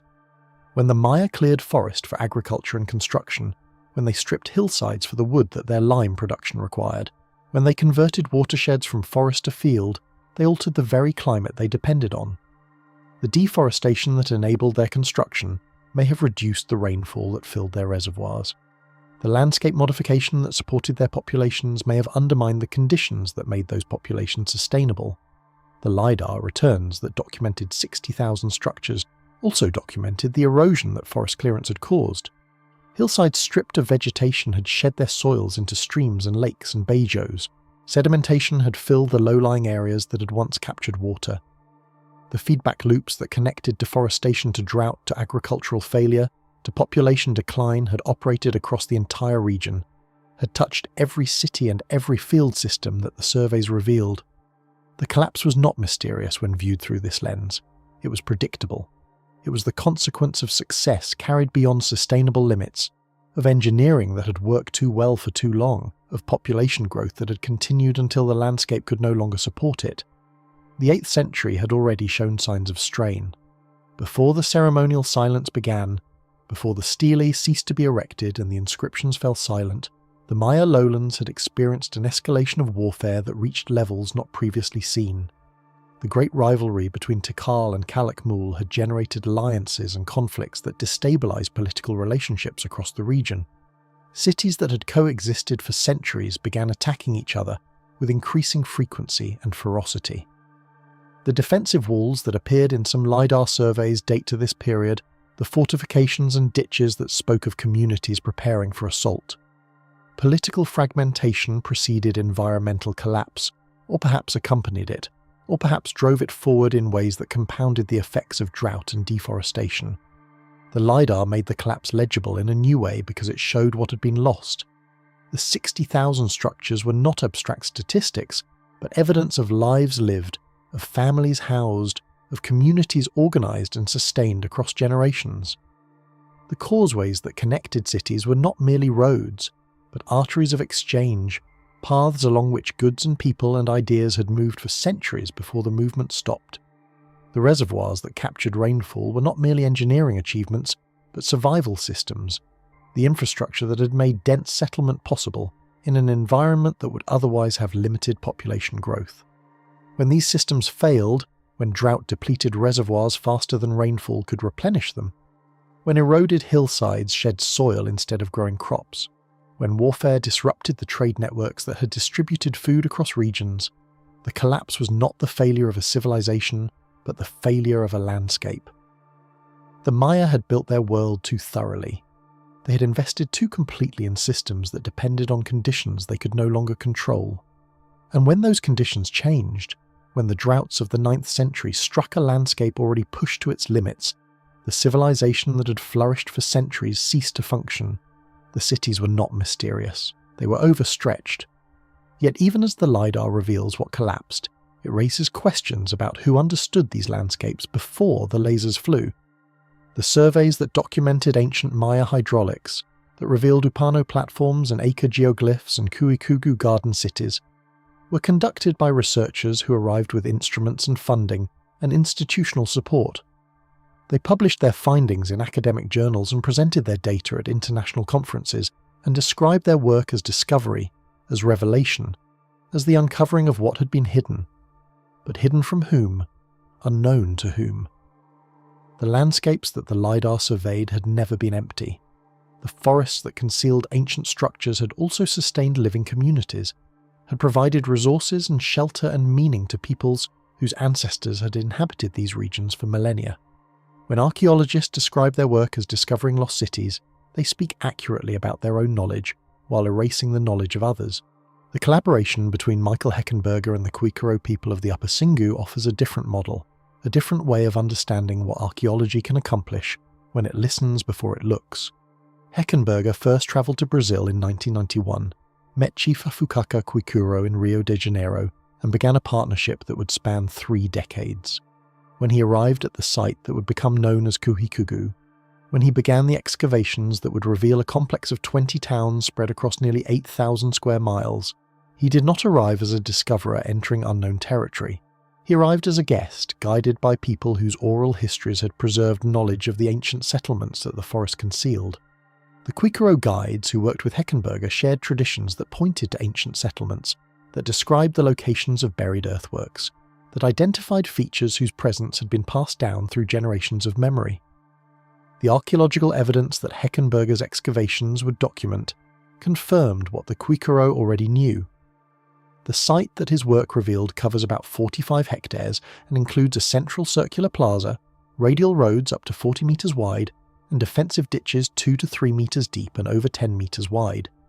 In the broader sense, Kuikugu names an archaeological complex including 20 towns and villages where close to 50,000 people may have once lived. The LiDAR and drone imagery that later documented these features validated oral traditions that scholars had dismissed. The Kwikoro had not forgotten their history. They had preserved it in forms that outside archaeology had not recognised as knowledge, had maintained connections to the landscape that professional researchers had overlooked in their focus on material evidence. When Heckenberger first lived with the Kwikoro in 1993, the Amazon was what he called the biggest black hole in the world of archaeology, a region where professional consensus held that nothing significant would be found. That consensus was wrong. It had been wrong for decades. And the people who knew it was wrong, who had always known, were the descendants of the civilizations that the consensus erased. The collaborative approach that Heckenberger developed challenged dominant archaeological narratives because it demonstrated that local traditions could serve as primary research tools. When Kwikoro guides pointed to locations where ancestors had lived, when they described features that oral history had preserved, when they identified earthworks that centuries of forest growth had concealed, they were not providing colourful background for scientific work. They were contributing knowledge that archaeological methods could not have generated independently. The evidence that emerged from excavations confirmed what the Kwikoro had long preserved. Clear evidence appeared of large regional social formations dating from approximately 1250 to 1600 CE, of substantial influence on the landscape, of settlement patterns and agricultural systems and road networks that oral tradition had maintained through generations of colonial disruption. The Kwikoro had known, they had always known. The archaeology that confirmed their knowledge was valuable, not because it revealed what had been hidden, but because it validated what had been ignored. Similar dynamics operate across the Americas wherever indigenous communities maintain connections to landscapes that outside archaeology has treated as terra nullius, as empty ground awaiting discovery. In Guatemala, Quechua Maya communities have preserved knowledge of the forest landscape that academic researchers have only recently begun to recognize. The place names that communities use, the seasonal paths that connect settlements to resources, the land management practices that shape vegetation patterns, all of these encode knowledge about the landscape that predates and complements what LiDAR surveys reveal. When researchers arrive with instruments and funding, when they process sensor returns and publish findings and present data at conferences, they often describe their work in terms that erase the knowledge that preceded them. Discovery implies prior ignorance. Revelation implies prior concealment. But the landscapes that LiDAR surveys document have been known, have been inhabited, have been understood by peoples whose knowledge takes forms that academic archaeology has been slow to recognize. In Honduras, the Pec people have maintained connections to the Mosquitia region that outside researchers approached as trackless wilderness. The valleys where the Ciudad Blanca expeditions found plazas and earthworks and ritual caches had not been empty before the helicopters landed. They had been inhabited, traversed, understood by communities whose presence academic archaeology had overlooked. The narrative of discovery that surrounded the 2015 expedition, the lost city found, the white city revealed, the jungle secrets uncovered, spoke accurately about what outside researchers had learned while erasing what local communities had always known. The Pesh did not need LiDAR to know that significant sites existed in their territory. They had known through generations of occupation, through oral traditions that preserved memory, through seasonal use patterns that connected communities to resources across the landscape. What the LiDAR discovered was not unknown. It was unacknowledged. This critique does not diminish the value of what remote sensing reveals. The platforms and pyramids and causeways that emerge from processed sensor returns document achievements that deserve recognition, that reshape understanding of what pre-Columbian Americas contained, that challenge narratives of emptiness that served colonial interests. But the framing matters. When researchers describe their work as discovery, they participate in a long tradition of treating indigenous knowledge as something less than knowledge, as folklore or legend or colourful tradition, rather than as information about the world. The LiDAR that penetrates forest canopy cannot penetrate the cultural assumptions that shape how its findings are interpreted. The knowledge that indigenous communities preserve about their landscapes is as real as the knowledge that sensor returns generate. Both deserve recognition. Both contribute to understanding. The question that the collaborative approaches pioneered by Heckenberger and others raise is whether archaeology can learn to value knowledge that arrives without instruments, without publications, without the institutional credentials that academic disciplines require. Discovery for whom? The question echoes across every survey region, every process dataset, every publication that announces new findings about ancient Americas. The Maya who built El Mirador and the causeways of the Mirador Basin did not build in secret. Their descendants preserved memory of what their ancestors had achieved. The peoples of the Opano Valley who constructed 6,000 platforms connected by roads stretching 25 kilometers did not vanish without trace. Their knowledge dispersed, transformed, persisted in forms that outside archaeology had not learned to read. The builders of the Acre geoglyphs, the inhabitants of Kuhikugu, the communities who shaped the Mosquitia landscape, all left descendants, all transmitted knowledge, all maintained connections to territories that academic archaeology approached as if they were empty. The LiDAR that reveals what the forest conceals also reveals what academic assumptions have concealed. The knowledge of peoples whose understanding of the landscape preceded and will outlast the surveys that document their ancestors' achievements. And if indigenous knowledge has preserved what archaeology overlooked, if oral traditions have maintained information that instruments confirm, then the question of what remains undiscovered becomes more complex. The surveys that have documented Opano platforms and Maya causeways and Amazonian garden cities have covered only fractions of the landscapes they sample. The Pacunum Consortium that documented 60,000 structures in the Maya Biosphere Reserve surveyed 2,144 square kilometers in a single season. But the Maya lowlands extend across tens of thousands of square kilometers. The project that began in 2016 represented the first phase of a 3-year effort that would eventually map more than 14,000 square kilometers of Guatemala's lowlands. Even that expanded coverage leaves vast areas unsurveyed. Each flight adds data to the emerging picture. Each processed image reveals features that ground survey had never detected. But the picture remains incomplete, a fragment of what the full landscape might contain. In early 2024, archaeologist Stephen Rostain published findings that transformed understanding of the Ecuadorian Amazon. The LiDAR breakthrough that documented 6,000 ancient earthen platforms, connected by a grid of perfectly straight roads, came in 2021, when aerial imagery revealed what Rostain had walked through for 25 years without fully seeing. On foot you have trees in the way. The statement captures something essential about the relationship between knowledge and concealment in tropical landscapes. The features that LiDAR revealed had been present throughout Rostain's decades of fieldwork. The platforms and roads and plazas had persisted through centuries of forest succession, had maintained their forms beneath vegetation that concealed them from ground-level observation. What changed was not the landscape but the instruments that observed it. What changed was the ability to see through trees, to strip away canopy, to reveal the bare Earth surface that human hands had shaped 2.5 millennia ago. The findings that Rostain's publication documented showcase a network dated to at least 2,500 years ago, making it the oldest and largest example of an agricultural civilization in South America's Amazon rainforest.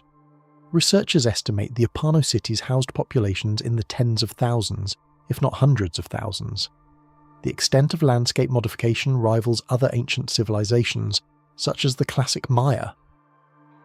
For most of Rostain's 4 decades working in the Ecuadorian Amazon, fewer than 10 archaeologists were working there at all, and the consensus was that there was nothing significant to find.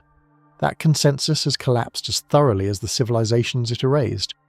The Upano findings join Acre and Cuicugu and the Maya lowlands as evidence of a continental pattern, of pre-Columbian societies whose achievements matched and in some cases exceeded what scholars had attributed to better documented civilizations. Yet the pattern remains incomplete. Large parts of the Amazon rainforest remain uncharted, unmapped by the airborne systems that have transformed understanding of surveyed regions. The techniques that documented 60,000 Maya structures and 6,000 Upano platforms and 450-acre geoglyphs could be applied across millions of square kilometers that no LiDAR has yet surveyed.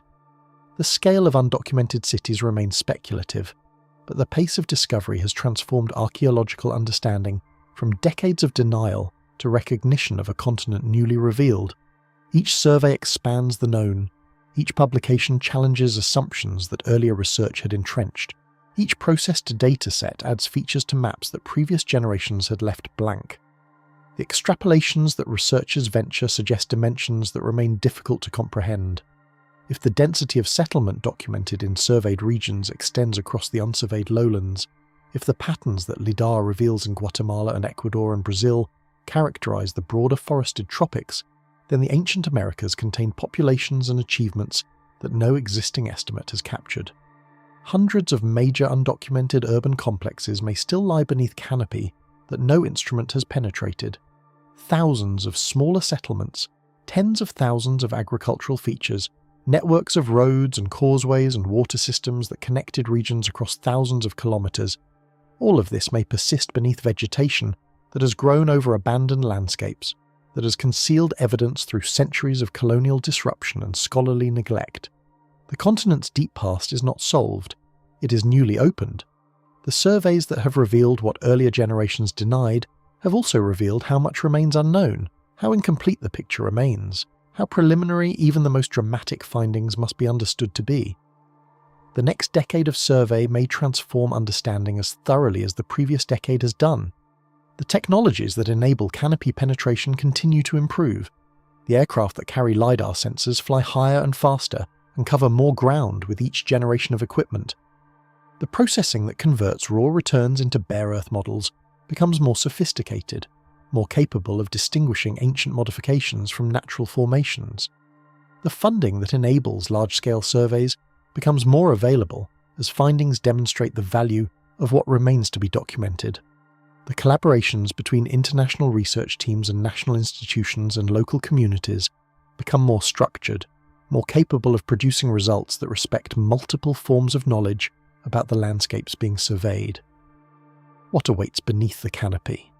The question opens outward, expands beyond any single survey region, encompasses continents whose deep history remains largely unknown.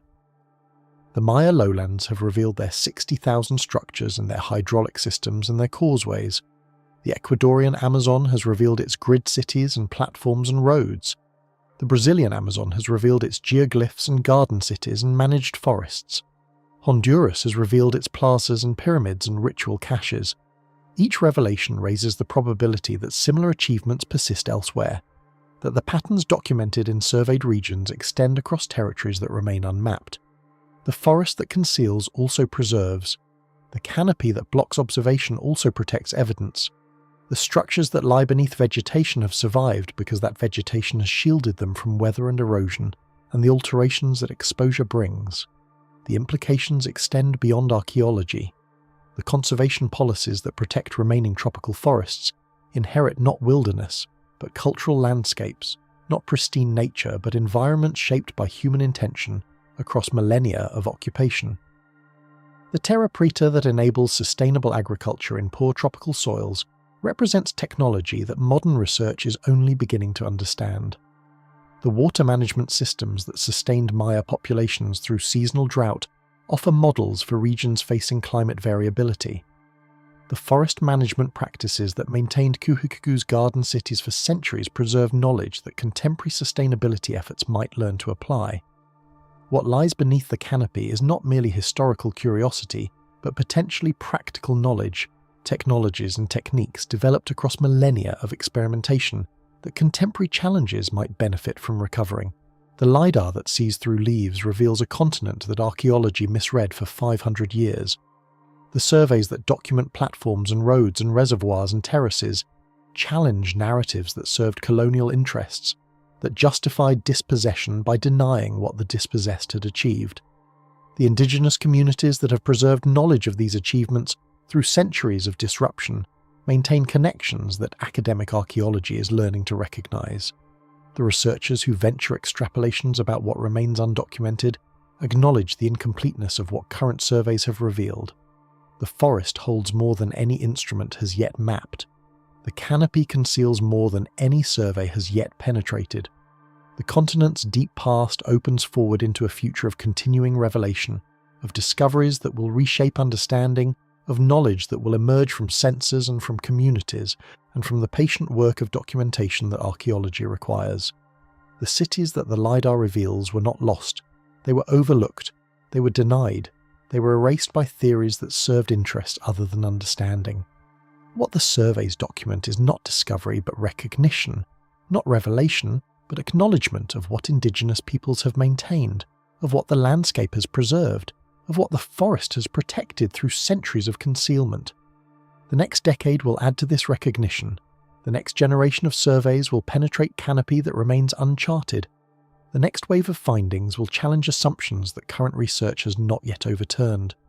The continent's deep past is newly opened, newly accessible, newly visible to instruments that can see through the leaves that have long concealed it.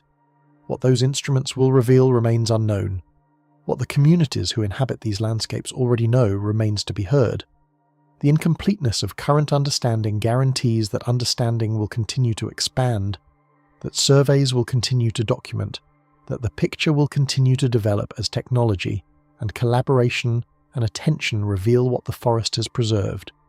The forest that has preserved these structures, that has concealed these roads and platforms and plazas from observation for centuries, that has grown back over landscapes once cleared and cultivated and intensively managed. This forest is itself the monument that conservation efforts protect. The canopy that blocks the LiDAR pulses, that absorbs the signals before they reach the ground, that requires the most sophisticated sensing technology to penetrate. This canopy represents not pristine nature reclaiming territory from human intrusion but human landscape evolving through centuries of transformation. The terra preta that enables agriculture in soils otherwise too poor to sustain cultivation, that darkens the earth with its concentrated organic carbon, that holds nutrients where tropical rain would otherwise leach them away. This soil is not a natural phenomenon waiting to be exploited, but an inheritance from populations whose agricultural practices created it. The scale of this inheritance challenges the categories that conservation has traditionally employed. The dark soils that researchers have documented span an estimated 6,000 to 18,000 square kilometers across the Amazon basin. Hundreds of archaeological sites contain these enriched sediments, these concentrations of charcoal and organic matter and pottery fragments that mark where human settlement persisted. The nutrients that make these soils productive, the phosphorus and nitrogen and calcium that distinguish them from the depleted laterites that surround them, these nutrients accumulated through the daily activities of millions of people whose presence archaeology is now documenting. The charcoal that gives these soils their darkness, that provides the stable carbon matrix that prevents nutrients from washing away. This charcoal represents deliberate practice. the systematic burning and incorporation of organic material that transformed unproductive ground into agricultural foundation, and the scale of the population that created these soils, the number of people whose accumulated refuse and cooking fires and agricultural practices transformed the basin's chemistry. This scale has grown with each new survey, each new estimate, each new calculation of what the archaeological evidence implies. Researchers now posit populations between 6 million and 10 million across pre-Columbian Amazonia. These were not scattered bands moving through pristine forest. These were settled communities whose presence shaped the landscapes they inhabited, whose agricultural systems modified the soils they cultivated, whose forest management practices altered the species composition of the canopy they lived beneath. The forest that conservationists protect is not wilderness recovering from temporary human intrusion, but human creation persisting through centuries of apparent abandonment. The carbon sequestered in these soils, the organic material that gives Terra Preta its fertility, this carbon represents not merely historical artifact, but present consequence. The greenhouse gases that these soils hold out of the atmosphere, the carbon that remains locked in stable charcoal matrices rather than cycling through decay and release, this sequestration continues to function, continues to affect atmospheric chemistry, continues to provide the environmental service that contemporary climate discussions emphasize. The ancient populations whose cooking fires contributed this charcoal, whose agricultural practices incorporated this organic material, whose daily activities created these enriched zones across thousands of square kilometers, these populations inadvertently provided infrastructure that present conditions require. Their technology of soil creation developed across millennia of experimentation and observation and practice. This technology offers models that contemporary agriculture is only beginning to understand. The implications extend beyond the soils themselves. The tree species that grow from Terra Preta, the plants that flourish in these enriched zones, the forest composition that emerges from human-modified ground, these too represent inheritance. The species distributions that ecological surveys document, the patterns of abundance and scarcity that contemporary research maps, these patterns reflect not natural equilibrium, but historical management, not wilderness succession, but cultivated persistence. The managed forests of Cuicugu, the garden cities that Michael Heckenberger documented with Cuicuro collaboration, these represent not anomaly, but pattern, not exception, but example of practices that shaped landscapes across the continent. The forest that appears wild to observers unfamiliar with its history, that seems pristine to visitors unaware of the modifications that created it, this forest is cultural artifact as much as natural system. Carlos Perez, the Brazilian field biologist whose research spans decades of Amazon study, whose work documents the relationships between wildlife and forest function, whose conservation frameworks address the complexity of protecting living systems, Perez emphasizes what the archaeological evidence confirms. Biodiversity and natural ecosystem services are inextricably linked. The environmental services that tropical forests provide depend on fully functional ecosystems that retain their full complement of wildlife species. But those ecosystems, those forests that provide the services that contemporary policy seeks to protect, those wildlife populations whose presence maintains ecological function, these are not separable from the human history that shaped them. The forest that conservation protects and the human heritage that archaeology documents represent the same inheritance, the same accumulated consequence of millennia of interaction, the same landscape that different disciplines approach from different angles, but that constitutes a single complex system. Anna Roosevelt, the archaeologist whose work challenged Betty Meggers's pristine wilderness hypothesis, whose research documented the Terra Preta and the population densities and the cultural achievements that the emptiness myth denied. Roosevelt's findings transform what conservation means in the Amazon context. The rainforest that environmental movements fight to protect is not nature recovering from human presence, but nature incorporating human creation. Not wilderness threatened by development, but cultural landscape threatened by misunderstanding. The protection of the Amazon and the protection of its human past are the same project. The policies that preserve forest also preserve archaeology. The boundaries that exclude development also exclude disturbance of archaeological sites. The indigenous communities whose rights, conservation frameworks increasingly recognize maintain not only ecological knowledge but historical memory, not only sustainable practices but continuity with the populations whose achievements the LiDAR now reveals. The implications reshape what wilderness means, what pristine signifies, what the conservation of tropical forests protects. The romanticized vision of untouched nature, of forest existing in timeless equilibrium before human intrusion disturbed it, this vision served purposes that extended beyond misunderstanding. The pristine wilderness hypothesis, the assertion that the Amazon had never supported intensive occupation, this hypothesis justified the treatment of the basin as empty territory available for exploitation. If no substantial populations had ever lived there, if the forest had never been managed or cultivated or modified by human intention, then contemporary development represented not displacement but first use, not destruction of heritage but opening of vacancy. The LiDAR that documents the platforms and roads and terraces, the archaeology that identifies the terra preta and the managed species and the hydraulic modifications, this evidence challenges not only historical understanding but the frameworks that determine how remaining forests are treated. The terra preta that agriculture researchers study for its practical applications, that soil scientists analyze for its carbon sequestration properties, that agronomists examine for the techniques that created it, this soil is archaeological site as well as agricultural resource. The charcoal and pottery fragments and bone and organic residue that give these soils their fertility also constitute the material record of the populations that deposited them.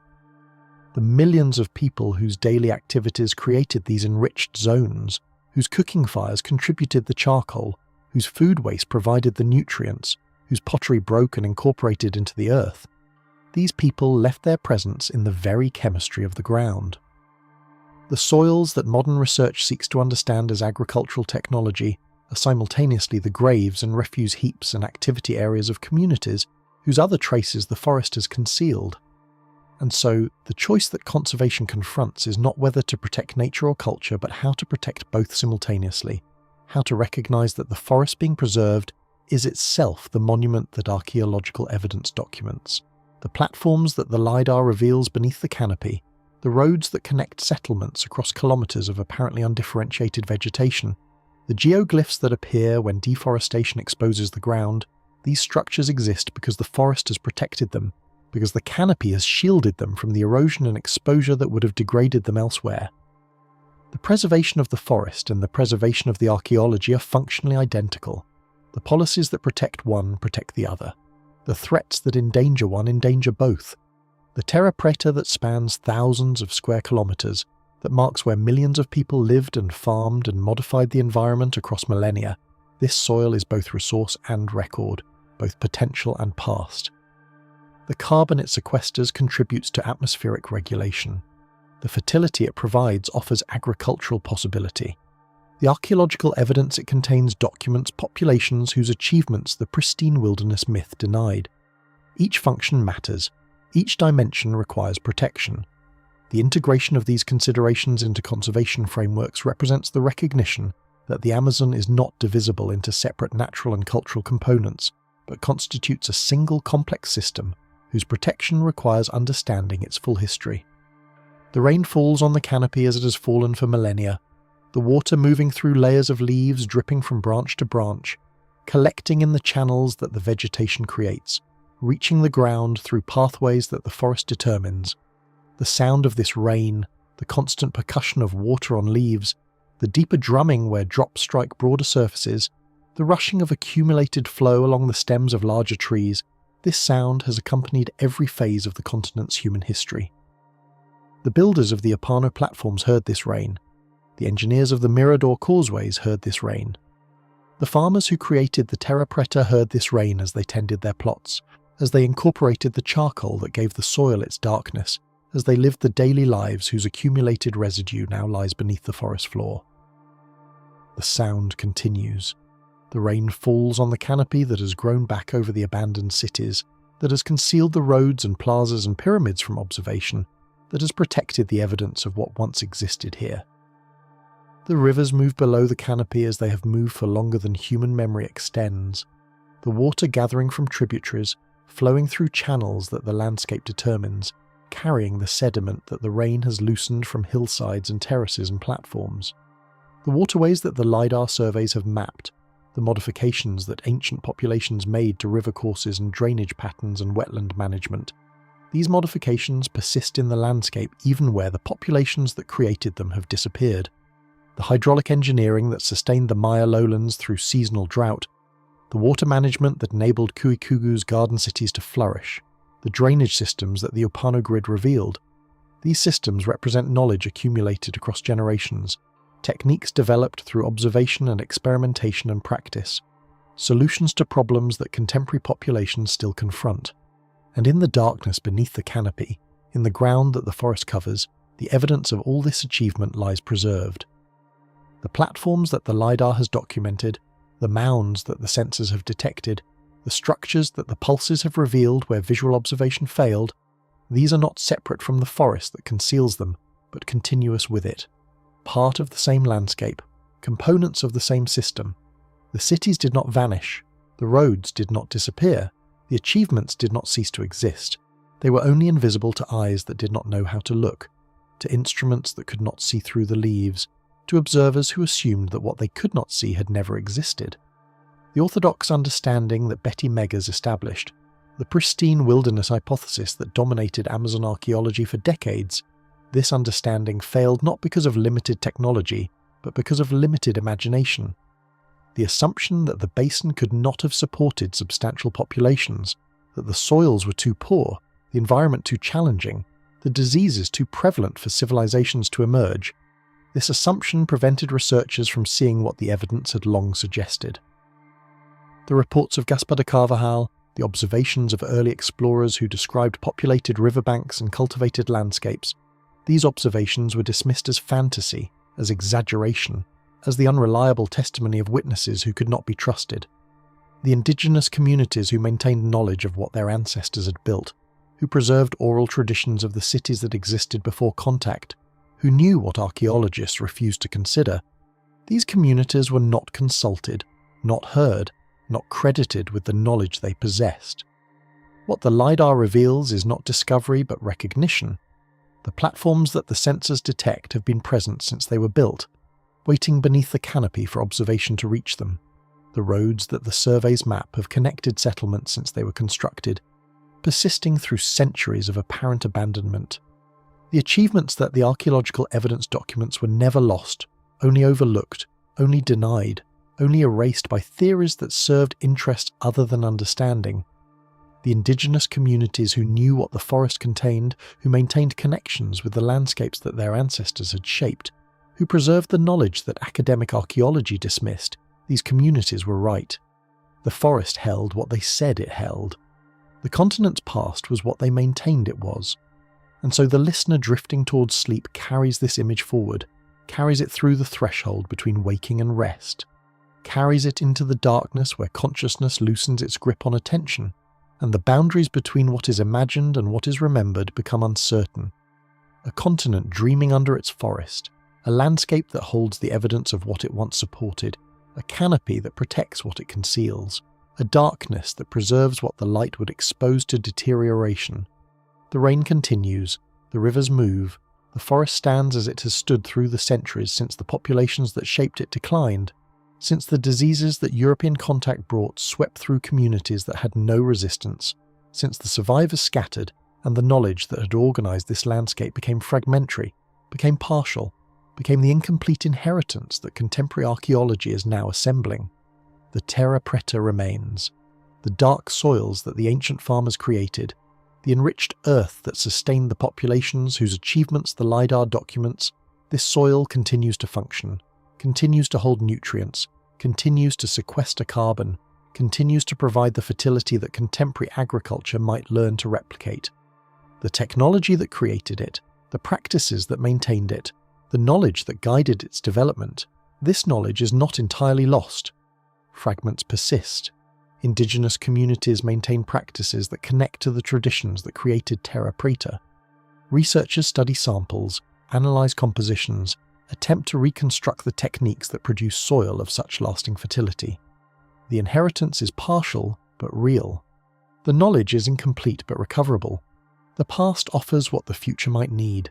The Opano platforms that the surveys revealed, the grid cities that the Ecuadorian Amazon concealed for 2.5 millennia, these settlements housed populations comparable to Roman-era London.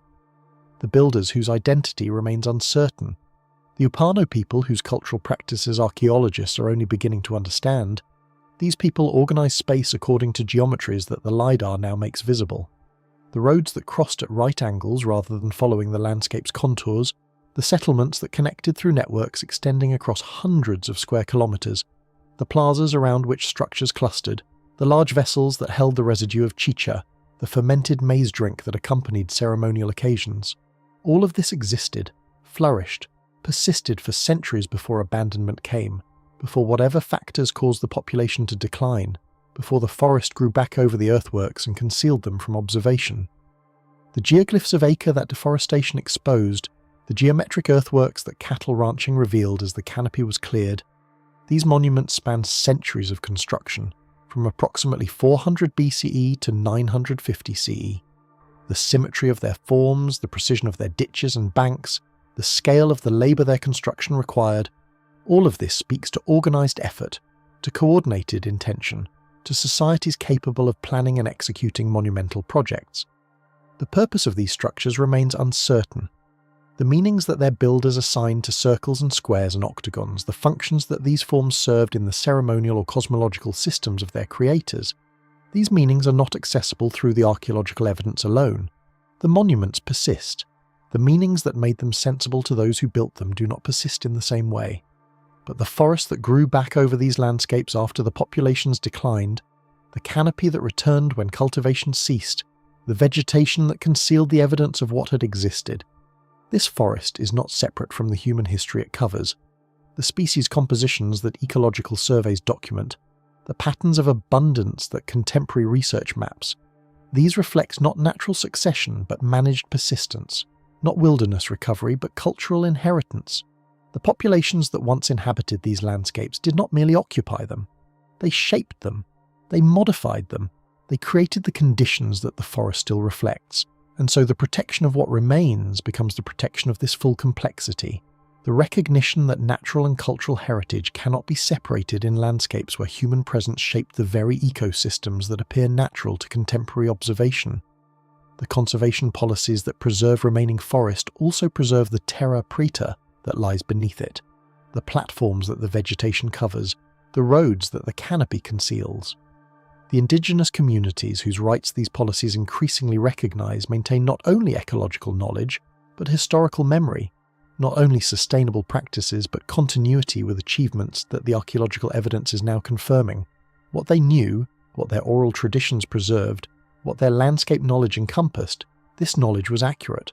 The archaeological evidence validates it. The LiDAR surveys confirm it. The pristine wilderness that the emptiness hypothesis posited never existed. The forest was always cultural. The landscape was always shaped. The continent that conservation protects is the continent that human populations created.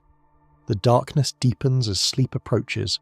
The listener's attention loosens, drifts, releases its grip on the details that the narration has provided. What remains is not the specific numbers, not the precise dates, not the names of researchers and the coordinates of sites, but the larger image, the encompassing recognition, the transformed understanding of what lies beneath the forest canopy. A continent that was misread, a history that was denied, a past that was erased by theories that served interests other than truth, and now emerging through technology and collaboration and the patient work of documentation, the recognition of what was always there, what the indigenous communities always knew, what the forest preserved through centuries of concealment. The cities that the LiDAR reveals were never lost. They were overlooked. They were invisible to instruments that could not penetrate the canopy, to observers who assumed that what they could not see had never existed, to theories that denied what the evidence suggested. The populations that built these cities, that engineered these roads, that created the terra preta that still enriches the soils, these populations numbered in the millions. Their achievements shaped continents. Their knowledge solved problems that contemporary challenges echo. Their inheritance lies beneath the leaves that have protected it, waiting for recognition, waiting for acknowledgement, waiting for the attention that technology now makes possible and that justice requires. The rain falls on the canopy. The rivers move below. The forest stands patient and dark, holding what it holds, preserving what it has preserved since the populations that created these landscapes declined, since the diseases that European contact brought swept through communities that had flourished for millennia, since the survivors scattered and the knowledge that had organized this world became fragmentary, became partial, became the incomplete record that archaeology now assembles. The past does not disappear. It persists in the ground, in the soils, in the species compositions, in the waterway modifications, in the earthworks that the canopy covers. The continent remembers, the landscape holds, the darkness beneath the leaves keeps faith with what the light forgot. And as sleep comes, as consciousness releases its hold on attention, and the boundary between waking and dreaming becomes uncertain, the listener carries this image into rest. A continent dreaming under its forest, a past that was patient, cities that did not vanish, only waited, knowledge that did not disappear, only grew quiet, and now the long silence lifting, the recognition arriving, the acknowledgement beginning that the forest held what the indigenous communities always knew it held, what the earliest observers described, what the theories of emptiness denied, what the LiDAR now confirms. The continent's deep past is not lost. It was only waiting. It was only preserved. It was only hidden beneath the canopy that protected it, in the darkness that maintained it, in the patient earth that remembered what the light forgot. And now, emerging, and now, recognized, and now, after 500 years of misreading, finally read, the forest holds what it holds.